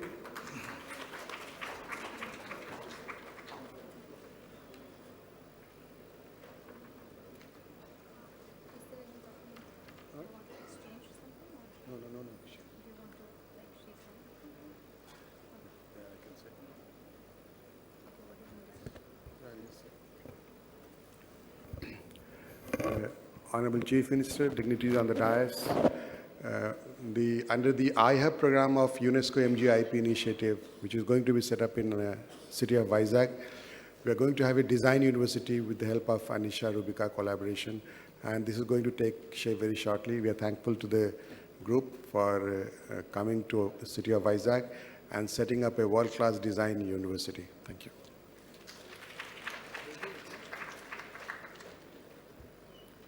Honorable Chief Minister and all other dignitaries, on behalf of the Chairman, the Managing Director,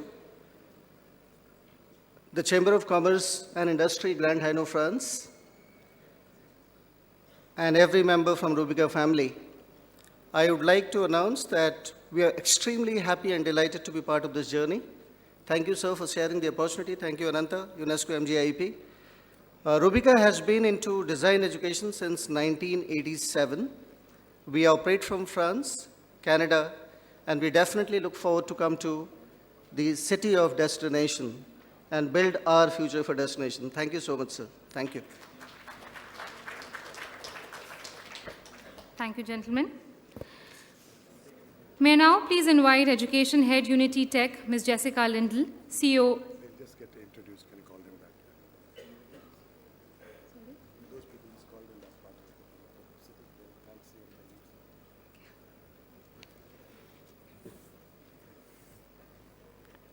Just a second, ladies and gentlemen. I invite again CMD Kolte Patil Group, Sri Rajesh Patil, Senior Vice President, Global Development and Partnerships, Rubika Group, Dr. Manoj Singh, and Special Chief Secretary, MHRD Government of Andhra Pradesh, Sri Adityanath Das, on stage, please.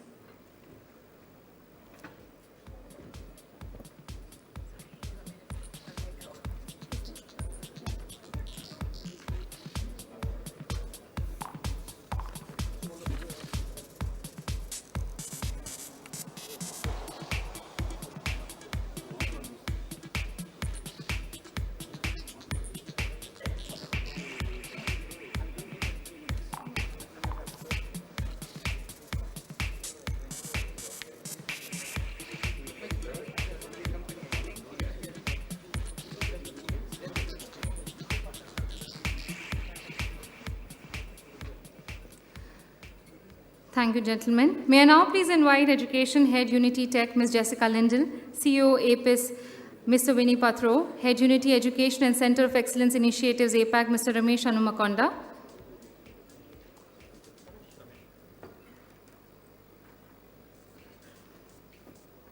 I will now give the mic to Mr. Ramesh Hanumakonda for the rest of the announcements.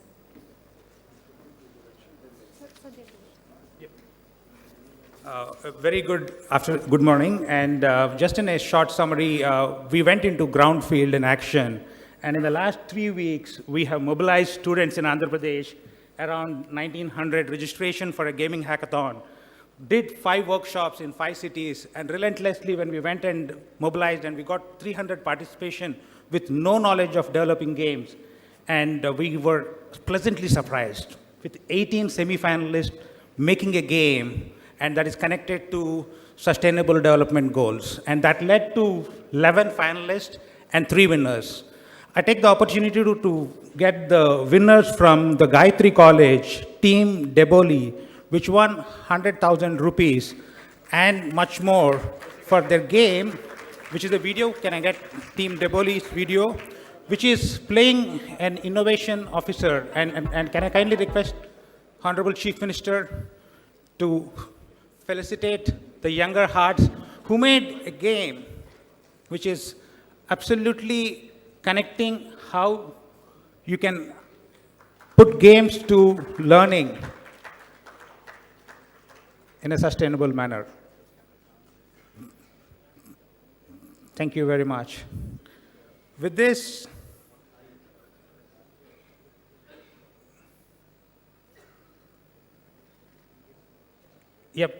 I would like to invite the second team, which made a fantastic virtual reality game, which connects digital farmers, where the farmer, can I get the digital farmers video, please? Which is a short game done by the Centurion University kids. Absolutely, I would not call them kids. They are now turning professionals in terms of making the video game for making the SGD-10, connecting how farmers doing traditional farming, having traditional methodologies of earning, were getting abused by the vendors. They take them in a fun way of how the farmer can learn new age practices and then do much more justice to the whole system. With this, I invite the third team, which is again from Visakhapatnam, from Gayatri College, Santosh and team, where they made a fantastic game. And can I get the third video, please? In the interest of time. It's a game which connects people to say that it's a high-octane game, which is a runner game. And all these games are available at the stall so that we can get more participation and encourage the young minds. And they made a credible effort, worked the last 24 hours not sleeping. They really made this hackathon possible. Thank you very much for a great opportunity.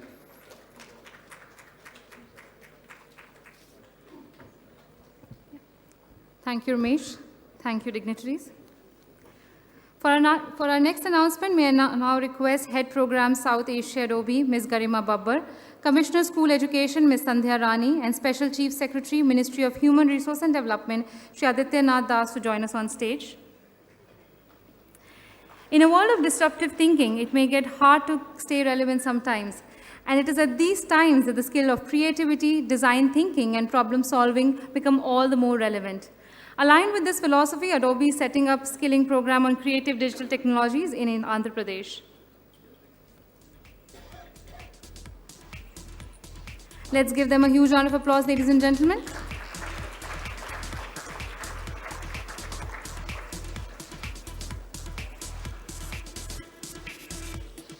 May I now invite Head Program South Asia at OB, Ms. Garima Babbar, to shed some light on the project.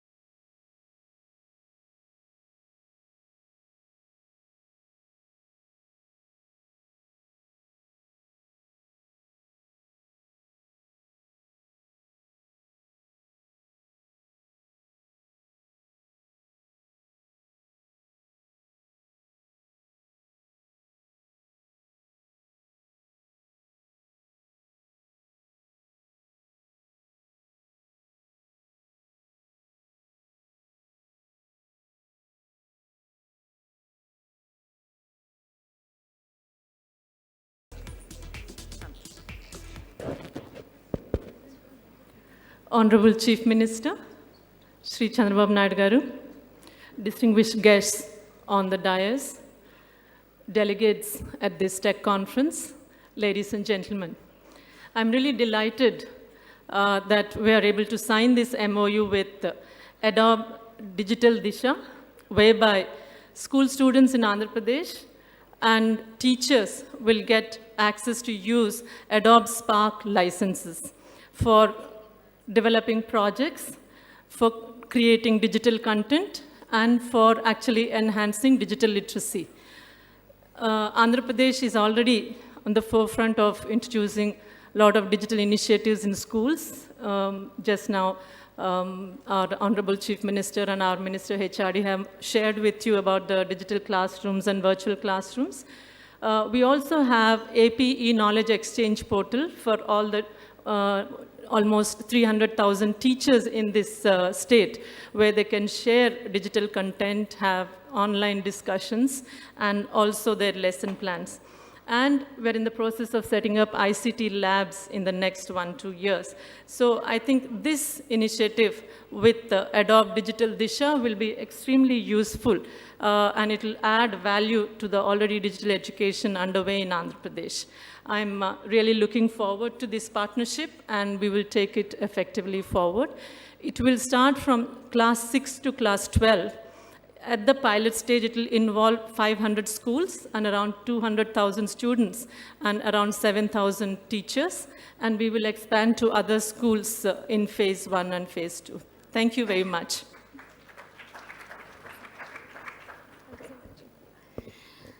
Thank you, Ms. Sandhya Rani. I now invite Head Program South Asia Adobe, Ms. Garima Babbar, to shed some light on the project.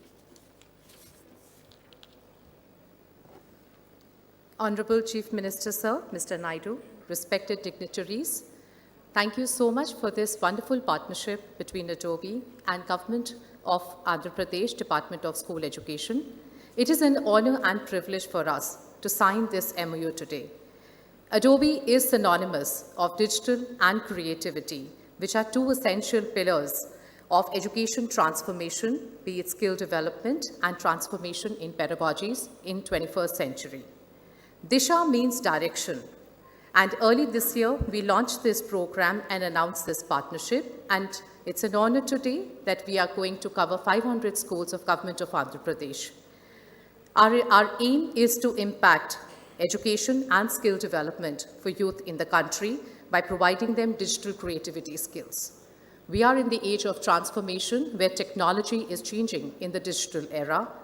Artificial intelligence, machine learning, big data, Internet of Things, it's evolving day by day. Therefore, being a leader in the digital space, it's our responsibility to ensure that we are able to bring forth the youth for global learning. Thank you so much, and we'll do our best in this partnership.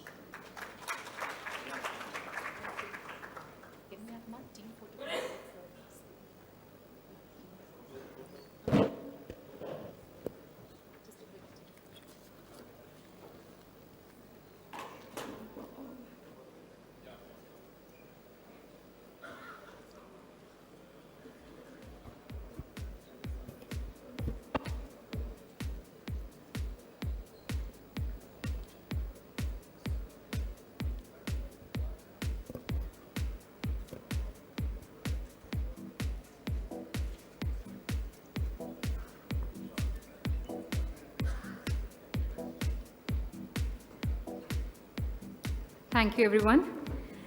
UNESCO MJIP, in collaboration with the National Brain Research Center, Delhi, is pleased to launch the first screening app for dyslexia for teachers. This is available in 5 regional languages, including Telugu, Marathi, Kannada, Hindi, and English. I will now request MJIP's own cognitive neuroscientist and the brain behind the app, Dr. Nandini Chatterjee, to join us on the stage.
Honorable Chief Minister, on behalf of MGIP, I'm delighted to announce this app which we talked about last year at Tech 2017.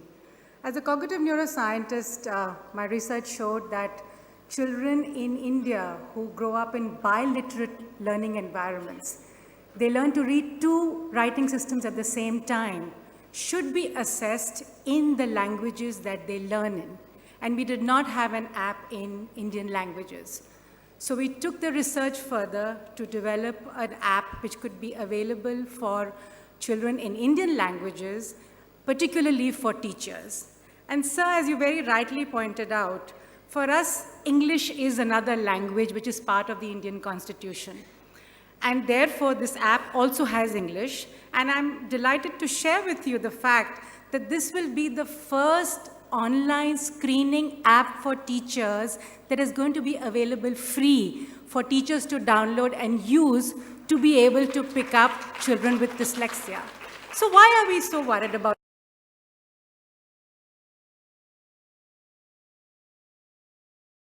dyslexia? What many of you might not know is 1 in 10 brains is wired differently, which means you can quickly, if you do a search of numbers, if there are 500 people in this room, 50 of us are certainly wired differently and may not pick up reading skills as easily as others do in the classroom. We now know that dyslexia is also one of the biggest reasons for school dropout. So though we might have large enrollments, how do we ensure that our children stay in school and acquire basic skills of literacy? Last year, when Anantha and I visited Andhra Pradesh to set up this collaboration, we recognized a champion very early on in the Chief Minister who very quickly agreed to set up the first school for difference learners in the Asia-Pacific region. It was talked about earlier too. And that's when we made a commitment that we would develop very soon an app for Telugu, which would be available. And so, sir, I'm delighted to share this app with you. I do not have anything physical to share with you, but we have something on the App Store, and I will look forward to come and shaking your hand. Thank you.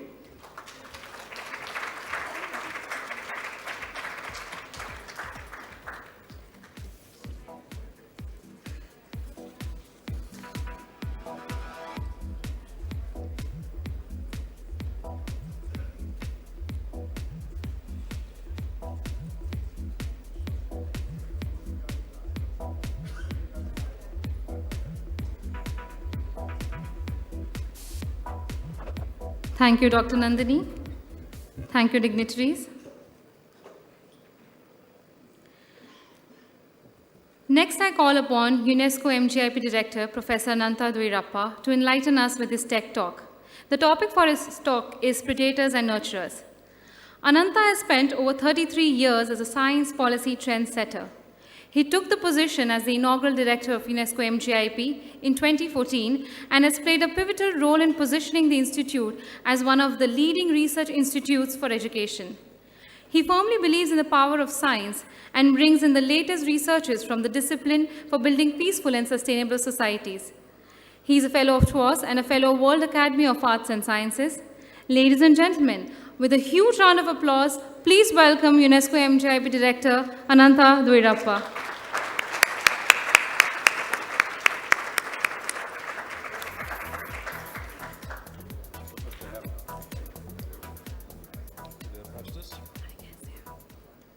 All right, everybody can hear me. I always would have liked to have met Nandini much earlier in my life because she diagnosed me with dyslexia about a year and a half ago. And I could have explained to my parents why I was. And I would have not had all that scolding for doing poorly in maths and all the other stuff. But the good thing is I found the right options. I was provided certain tools that I was able to get to where I am right now. And then she did another thing which I wasn't too happy about. she told my wife that this is hereditary. And that explains why my son was diagnosed with acute dyslexia very early on. Mine is only about 10, 15%, but he's in the extreme case. And so immediately the wife said, figures why he's had that. It's the father as usual. But today, I want to focus the talk on a stakeholder that we have pretty much ignored in our discussions. We take the stakeholder for granted. We take this stakeholder to somebody who we think is the best for them. And that stakeholder I'm talking about is the student. Across the whole range of age, but I want to focus on the child. And we are all parents. Today's talk was inspired by my own experience in school, but really going into this field, and I excuse myself, I apologize that I was trained as an economist, but I moved into education after seeing what my children have gone through, which seems to be very similar to what I've gone through. It has not changed. So we need to really look and keep them at the heart of our discussions over the next 3 days. Let's not forget the child. And so, that's a scary photo. Let me get that one out. That's what I do for my hobby.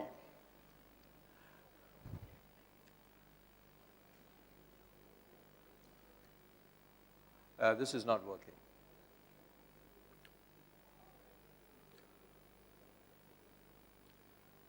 So, as they get the technology done, it always happens in a technology conference. The technology doesn't work. But some recent statistics that came out from WHO are very disturbing. The trend, and the Honorable Minister Javadekar Prakash had already alluded, the CM also has suggested of a happiness society. That's his goal.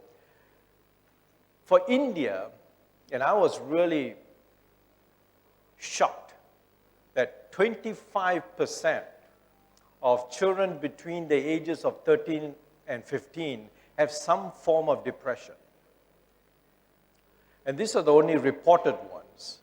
And we know many of us have this as a stigma, so we don't report that. So the real numbers could be much higher. And of course, everybody knows suicides are something that we really have to contend on. That's been increasing as well. The second disturbing trend is this whole notion of this rising sense of intolerance. We are not willing to listen to the other. And you can see this happening around the world. The whole option of to agree to disagree is not there. And I don't like tolerance. I don't think we should go for tolerance. Tolerance is I'm just tolerating you, and that's been bound by maybe the institutions that have bound us.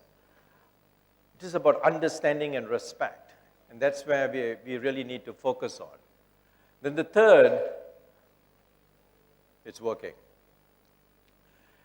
We have some really global wicked problems, climate change, migration. These are problems that we are going to be passing on to the future generations to handle, especially climate change. We caused it, now we're going to give them the problem, and they need the kind of tools to handle that. We haven't handled it very well. And then the fourth one, which is really problematic, is how education is becoming a private good. It should be a social good. As an economist, I couldn't put public good because education does not fit within the definitions of what a public good is. So I use social. But it has to be a social good. It is something that we have to offer to every. And SDG 4 talks about it, inclusive, equitable, quality education for all. So it's there. How do we do it? Now I want to talk a little bit about, this is just sort of kind of, I had peanuts in my hand, so I was thinking I could have peanuts while I talk, but I don't think I'm going to be able to do that. But these are some of the things that came out from our 2015 Youth Speak survey that we did. global. And this is to support that second, the rising level of intolerance, understanding. Some of them are quite scary. Fixed gender roles for men bring stability to society. In times of insecurity, you need to use force. This is the trend that we are seeing today.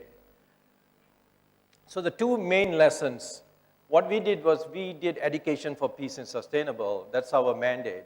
What we find is that what we have right now is not working. It has had very little impact. Because most of those respondents actually said they have had some exposure to education for sustainable development, education for peace, education for human rights, and yet all the responses went orthogonal to what they should have been taught. Now, the good news is that they are empathetic by nature. The neuroscientists here will already have something sparkling in their heads because they know where I'm going towards with this. But we are empathetic by nature, so there is hope. The bad news, so I'm going to go bad news, good news, bad news, good news.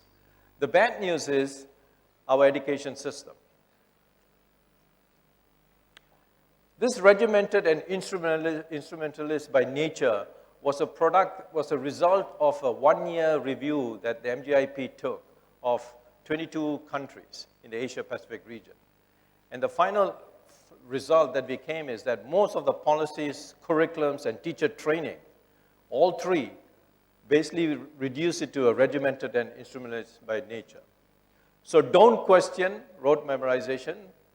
How many of the children are here? They will all sort of say, hey, that makes sense. Material wealth and prosperity as a key goal. Education is static. It doesn't really move. It has to be dynamic. It has to have feedbacks. It doesn't. One size fits all. Competitive pitching against each other. I remember when I used to bring my report card, the first thing, so I'm very happy. I said, hey, I got 80% in my maths. I'm just pulling a fast one. It was much lower, but I don't want to tell you what that was. So I had 80% in my maths. And the first thing my mother asked me is, so who was the highest?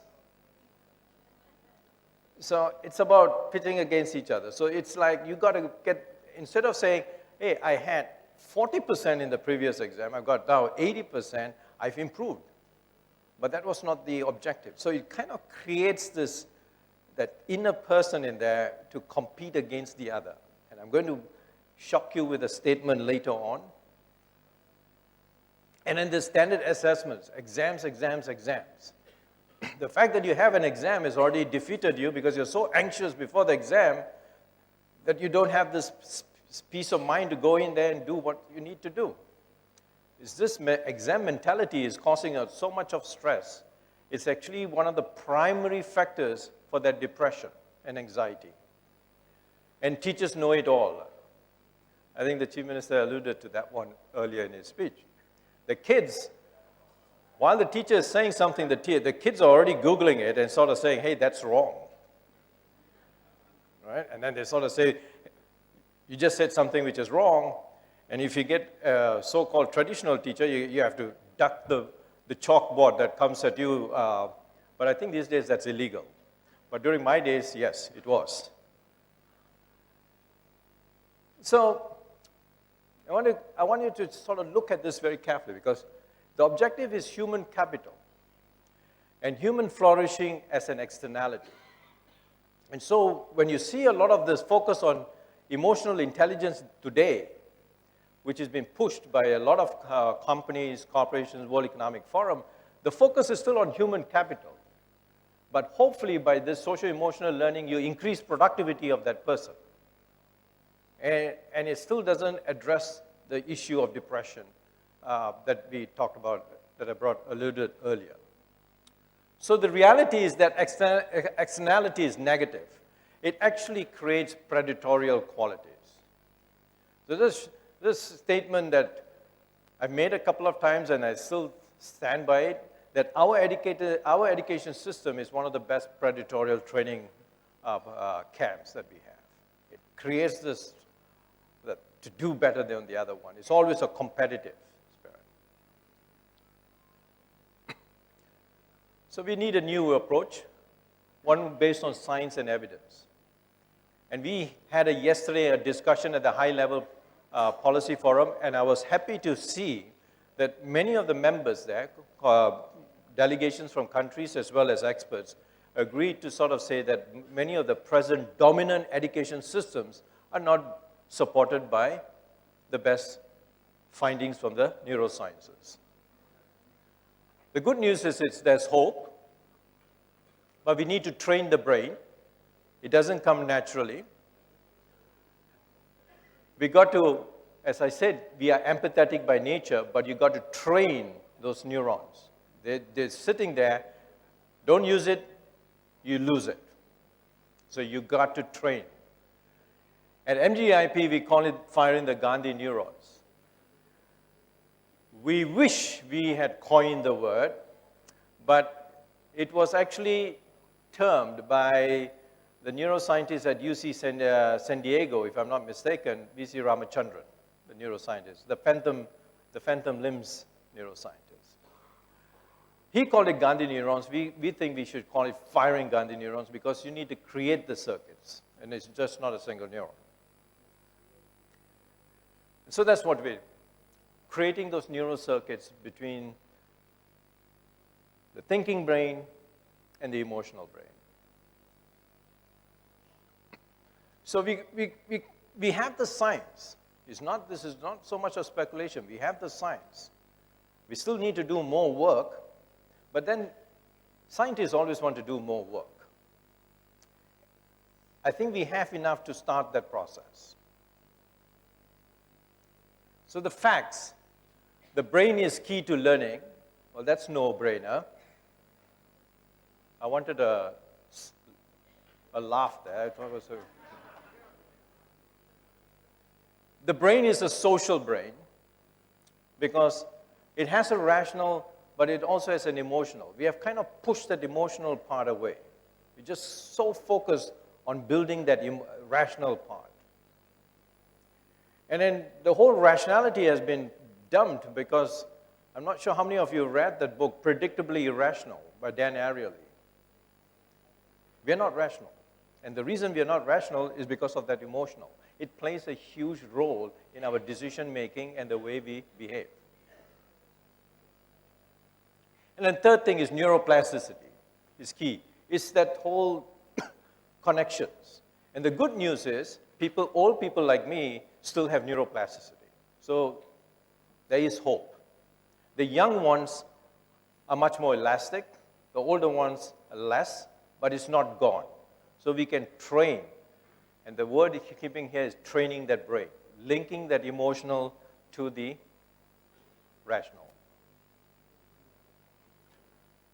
So this is, as a scientist, I had to keep this hypothesis and the propositions.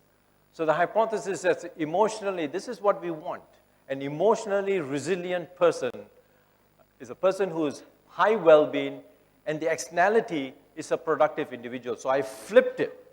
I'm no longer focusing on the human as a productive. I'm looking at the human as a flourishing person with productivity as an externality. And the science says that works.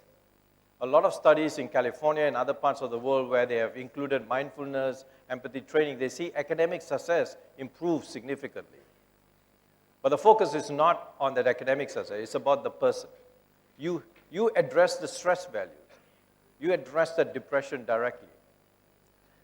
So the proposition one is a whole brain approach necessary to produce an emotionally and intellectual resilient.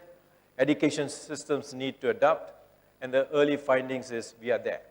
We need to scale it up, and that's what we are here in this conference. So it's from predators to nurturers. That's the title which I did not want to put at the front, but I put it in between. So the time is right. The internet has broken the information barrier. Everybody has sort of said, there's no need for textbooks. Just go to Google.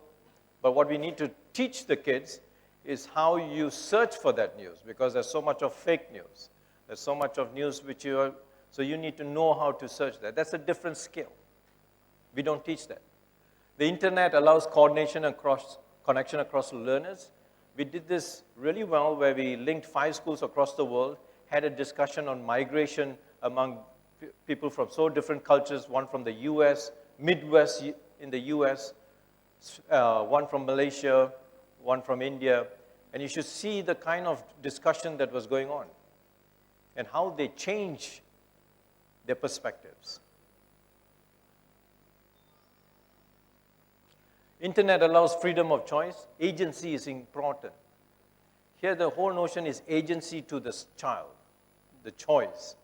That's something that the internet allows. And then the propensity to harvest, this is the AI. This is something that we haven't, it's untapped, but the potential is huge. So here's what I want you to imagine. A child who learns by playing games, advances at his or her own pace. I wish I had a game, I go in, I play the game, yes, I advance, you pass your exam. Wouldn't that be great? Instead of then going for a 1 hour or a 3-hour exam, all focus on the exams, you play the game on a daily basis, and as you advance, means you have learned. If you don't, you go back. You continue working at that. So, and failure is purely seen as learning. The best way to learn is to fail. Multisensory, there's enough science to show that kids learn through different senses. Some are visual, some are more audio, some are text. So a combination, digital allows that. I don't read any more text books, printed books. I've gone completely digital because I can make notes, I can pull them out, I can compile them, synthesize them. And then now the latest ones, I can even play a game within the book.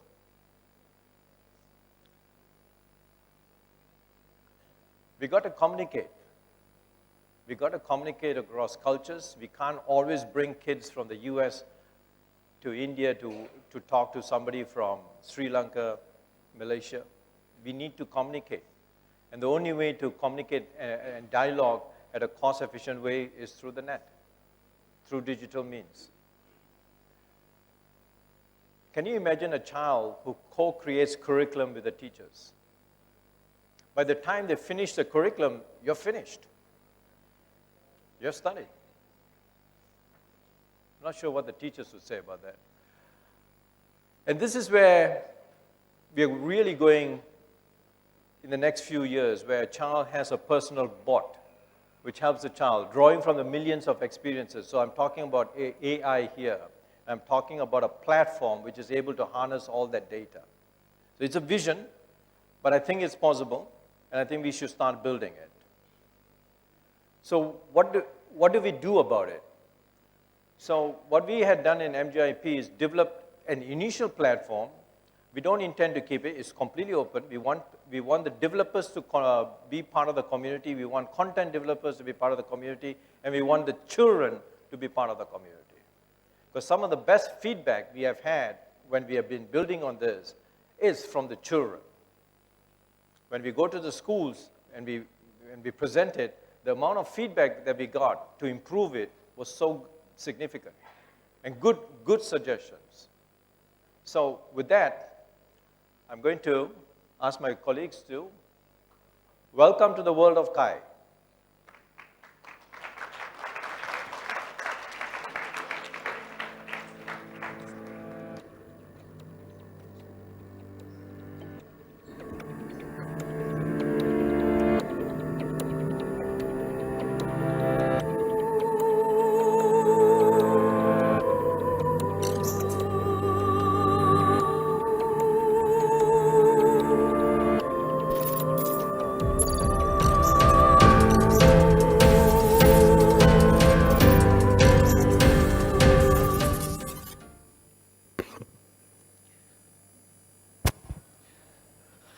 Good afternoon, everyone. It is often said that necessity is the mother of all the inventions. But we didn't need to fly. we didn't need to go to the moon. Some of the greatest inventions of our times have come from a different set of inspiration, our imagination. And today, we are imagining the way you teach in your classrooms, the way you teach on a digital platform, and the way you and we, all of us, learn digitally. Today, we are reimagining the education system which is digital through our platform called Collective Human Intelligence, CHI. We knew that the traditional system had its own problems, but we also knew that it had its own benefits. We took the best part of it, merged with how we play games, both offline and online, and took the features from them to create a playground for learners and creators. So quickly, I want to show you a demo as well, and then we run through these slides as well. So traditionally, you have these courses that you are teaching in your classrooms, but you also are doing it digitally. So we have these courses on CHI, which kind of break down into these modules, and then these break down into these lessons. So far, so good. Everyone is doing this. You have these courses broken down into modules, broken down into lessons. But that's where the magic happens. So if you see on the left side of the screen, we have what we call these powerful things called blocks. Blocks is what give you these benefits as a creator to plug and play whatever you want in different multimodal scenario, as well as get a response in a multisensory way. So how do we do that? So we have these rich text and images, but you as a creator can use these cartoon strips also on the platform. And you can also have these videos embedded, 3D videos, 2D videos embedded.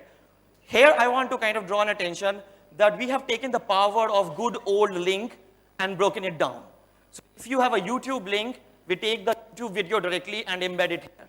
If you have an infograph that you want to kind of embed, then we take those infograms and then it embeds right here, right there. We support more than 5,000 internet links and they get embedded right here. So you don't need to do anything, just paste a link and get the power of it. But there are the ways that you take responses from students as well. Right now, we are using in traditional setups like multiple choice questions. Match the following and fill in the blanks. The way you collect responses is also going to change.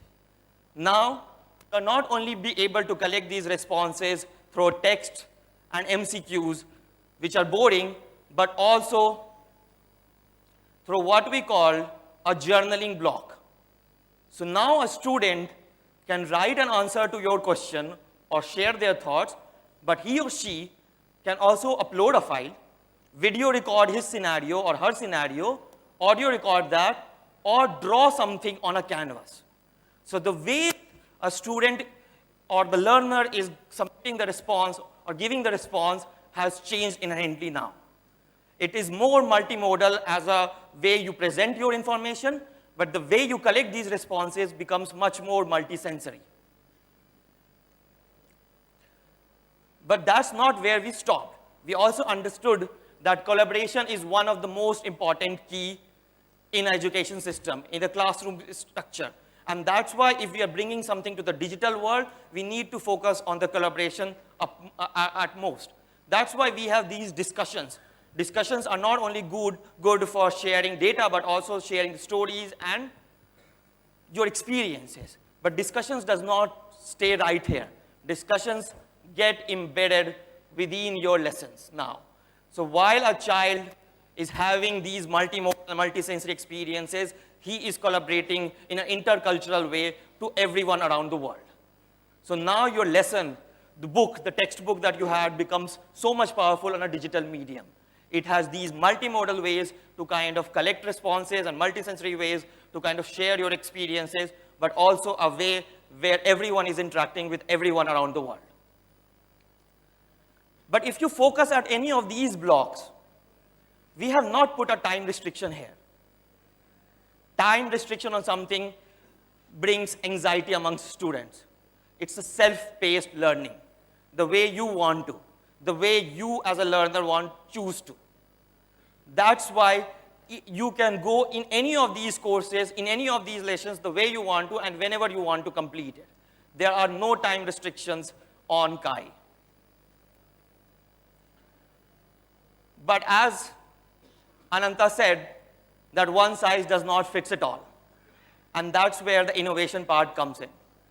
What we have built is what we call a connector, and connector uses this good old thing called IFTTT, which says, if this, then that. And what it does, so let's say this is a MCQ that a learner is solving. As a creator, you can choose to connect this MCQ and say that one of these options by the learners is this one, then do that. And you can create these n number of tree kind of structure and branch them. You can give them different feedbacks. You can give them different badges, like a gamifying your classroom. You can update their progress based on that. So if IFTTT works on these rules. You all can hear me well, right? But that's not all what we do. At Kai, for the first time, the creator get a chance to take cognizance of learners' emotions and sentiments. First time emotion and sentiment analysis is not being used for brand awareness or pitching an ad to you, but in the context of education, what we are doing is allowing the creators to do is pre-configure learning paths, non-linear learning paths for different learners, depending on the emotions that get invoked when they interact with your subject. So and why do you think that's important? I'll just share a story of two learners in 5 seconds. One is named Prashanti. She loves traveling. The thought of moving to a new place invokes a lot of excitement in her. And then there's someone named Sakshi, again a learner, who just overheard her dad yesterday in dinner saying that I lost my job to a migrant worker. As a creator, you're trying to teach how to increase empathy in your learners. Do you think that the same learning path would actually work for both of them? We at MGIP feel that that's not personalized enough. Emotions and feeling have to come into play. And that's where these insights, when you look at this particular word cloud, when you look at it, the journals which Devesh showed, you can get the most referenced journaling terms and phrases which a learner has soon, and it gets, the size of the font becomes bigger and bigger, more referenced they are. But then the magic happens is when you actually get a chance to hover over or go over one of the phrases. What you get to see is, you get to see the sentiment attached to that phrase and how that gets referenced on the word cloud, if you could just, yeah. So in any of that, it tells you how all your learners feel about that particular phrase which is being picked up algorithmically on your word cloud. Now this not just doesn't end over here. For all your learners which are geographically dispersed, you can see about immigration, how do learners from India differ from learners from US? So that sentiment then gives you that insight which you can then, in your next course creation, in your next intervention, take note of these feelings and emotions.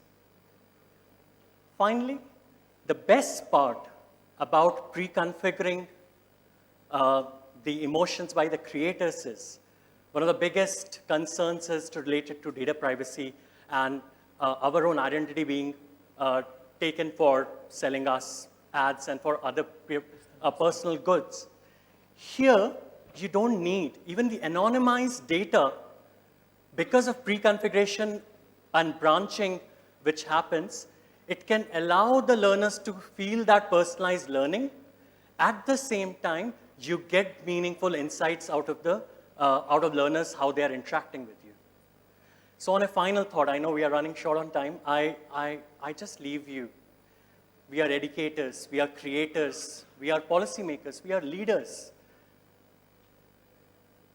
We need to when we created Kai, we wanted to create a mirror for ourselves. We do a spell check.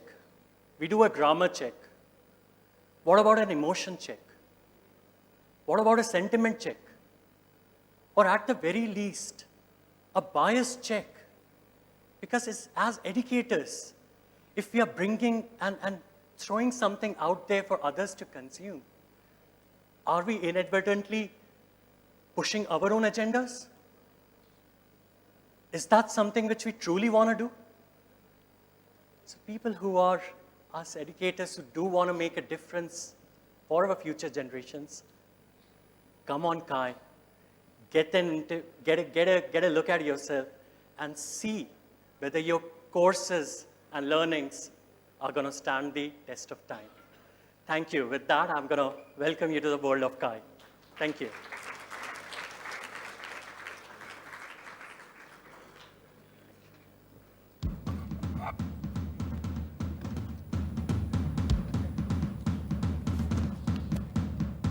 On this note, ladies and gentlemen, we come to an end to the inaugural ceremony, opening ceremony of Tech 2018. May I please request the Honorable Chief Minister of Andhra Pradesh, Shri Chandrababu Naidu, and UNESCO MJIP Director Ananta Dhuirappa to kindly proceed for the press conference. I also take this moment to extend our warm regards to the Honorable Chief Minister of Andhra Pradesh, Shri Chandrababu Naidu, Her Excellency Rosa Otunbayeva, former President of Kyrgyzstan, and the Honorable Minister of Human Resource and Development, Government of Andhra Pradesh, Shri Ganta Srinivas Rao, for supporting us in this journey. I now invite Honorable Minister for Education, Human Resource Development, Religious Affairs, Grenada, Ms. Emmeline Pierre, the Deputy Vice Minister of Higher Education, Egypt, Professor Dr. Yasser Rafet Abdel Fattah Mohammed, to join us on the stage for a photo opportunity.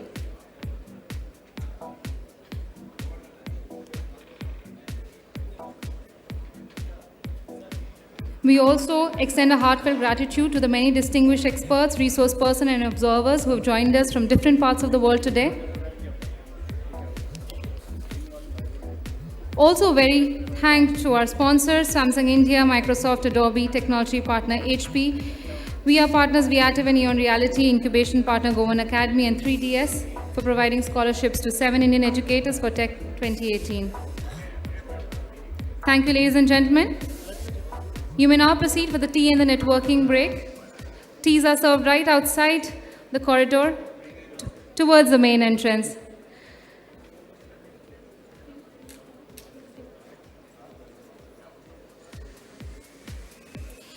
And after the break, we'll join for the catalytic sessions. Catalytic section 1, can social and emotional learning be taught by digital games played on machines in the same convention hall, V3? And catalytic session 2, reimagining education for the future, taking the planetary imperatives of sustainability and digital revolution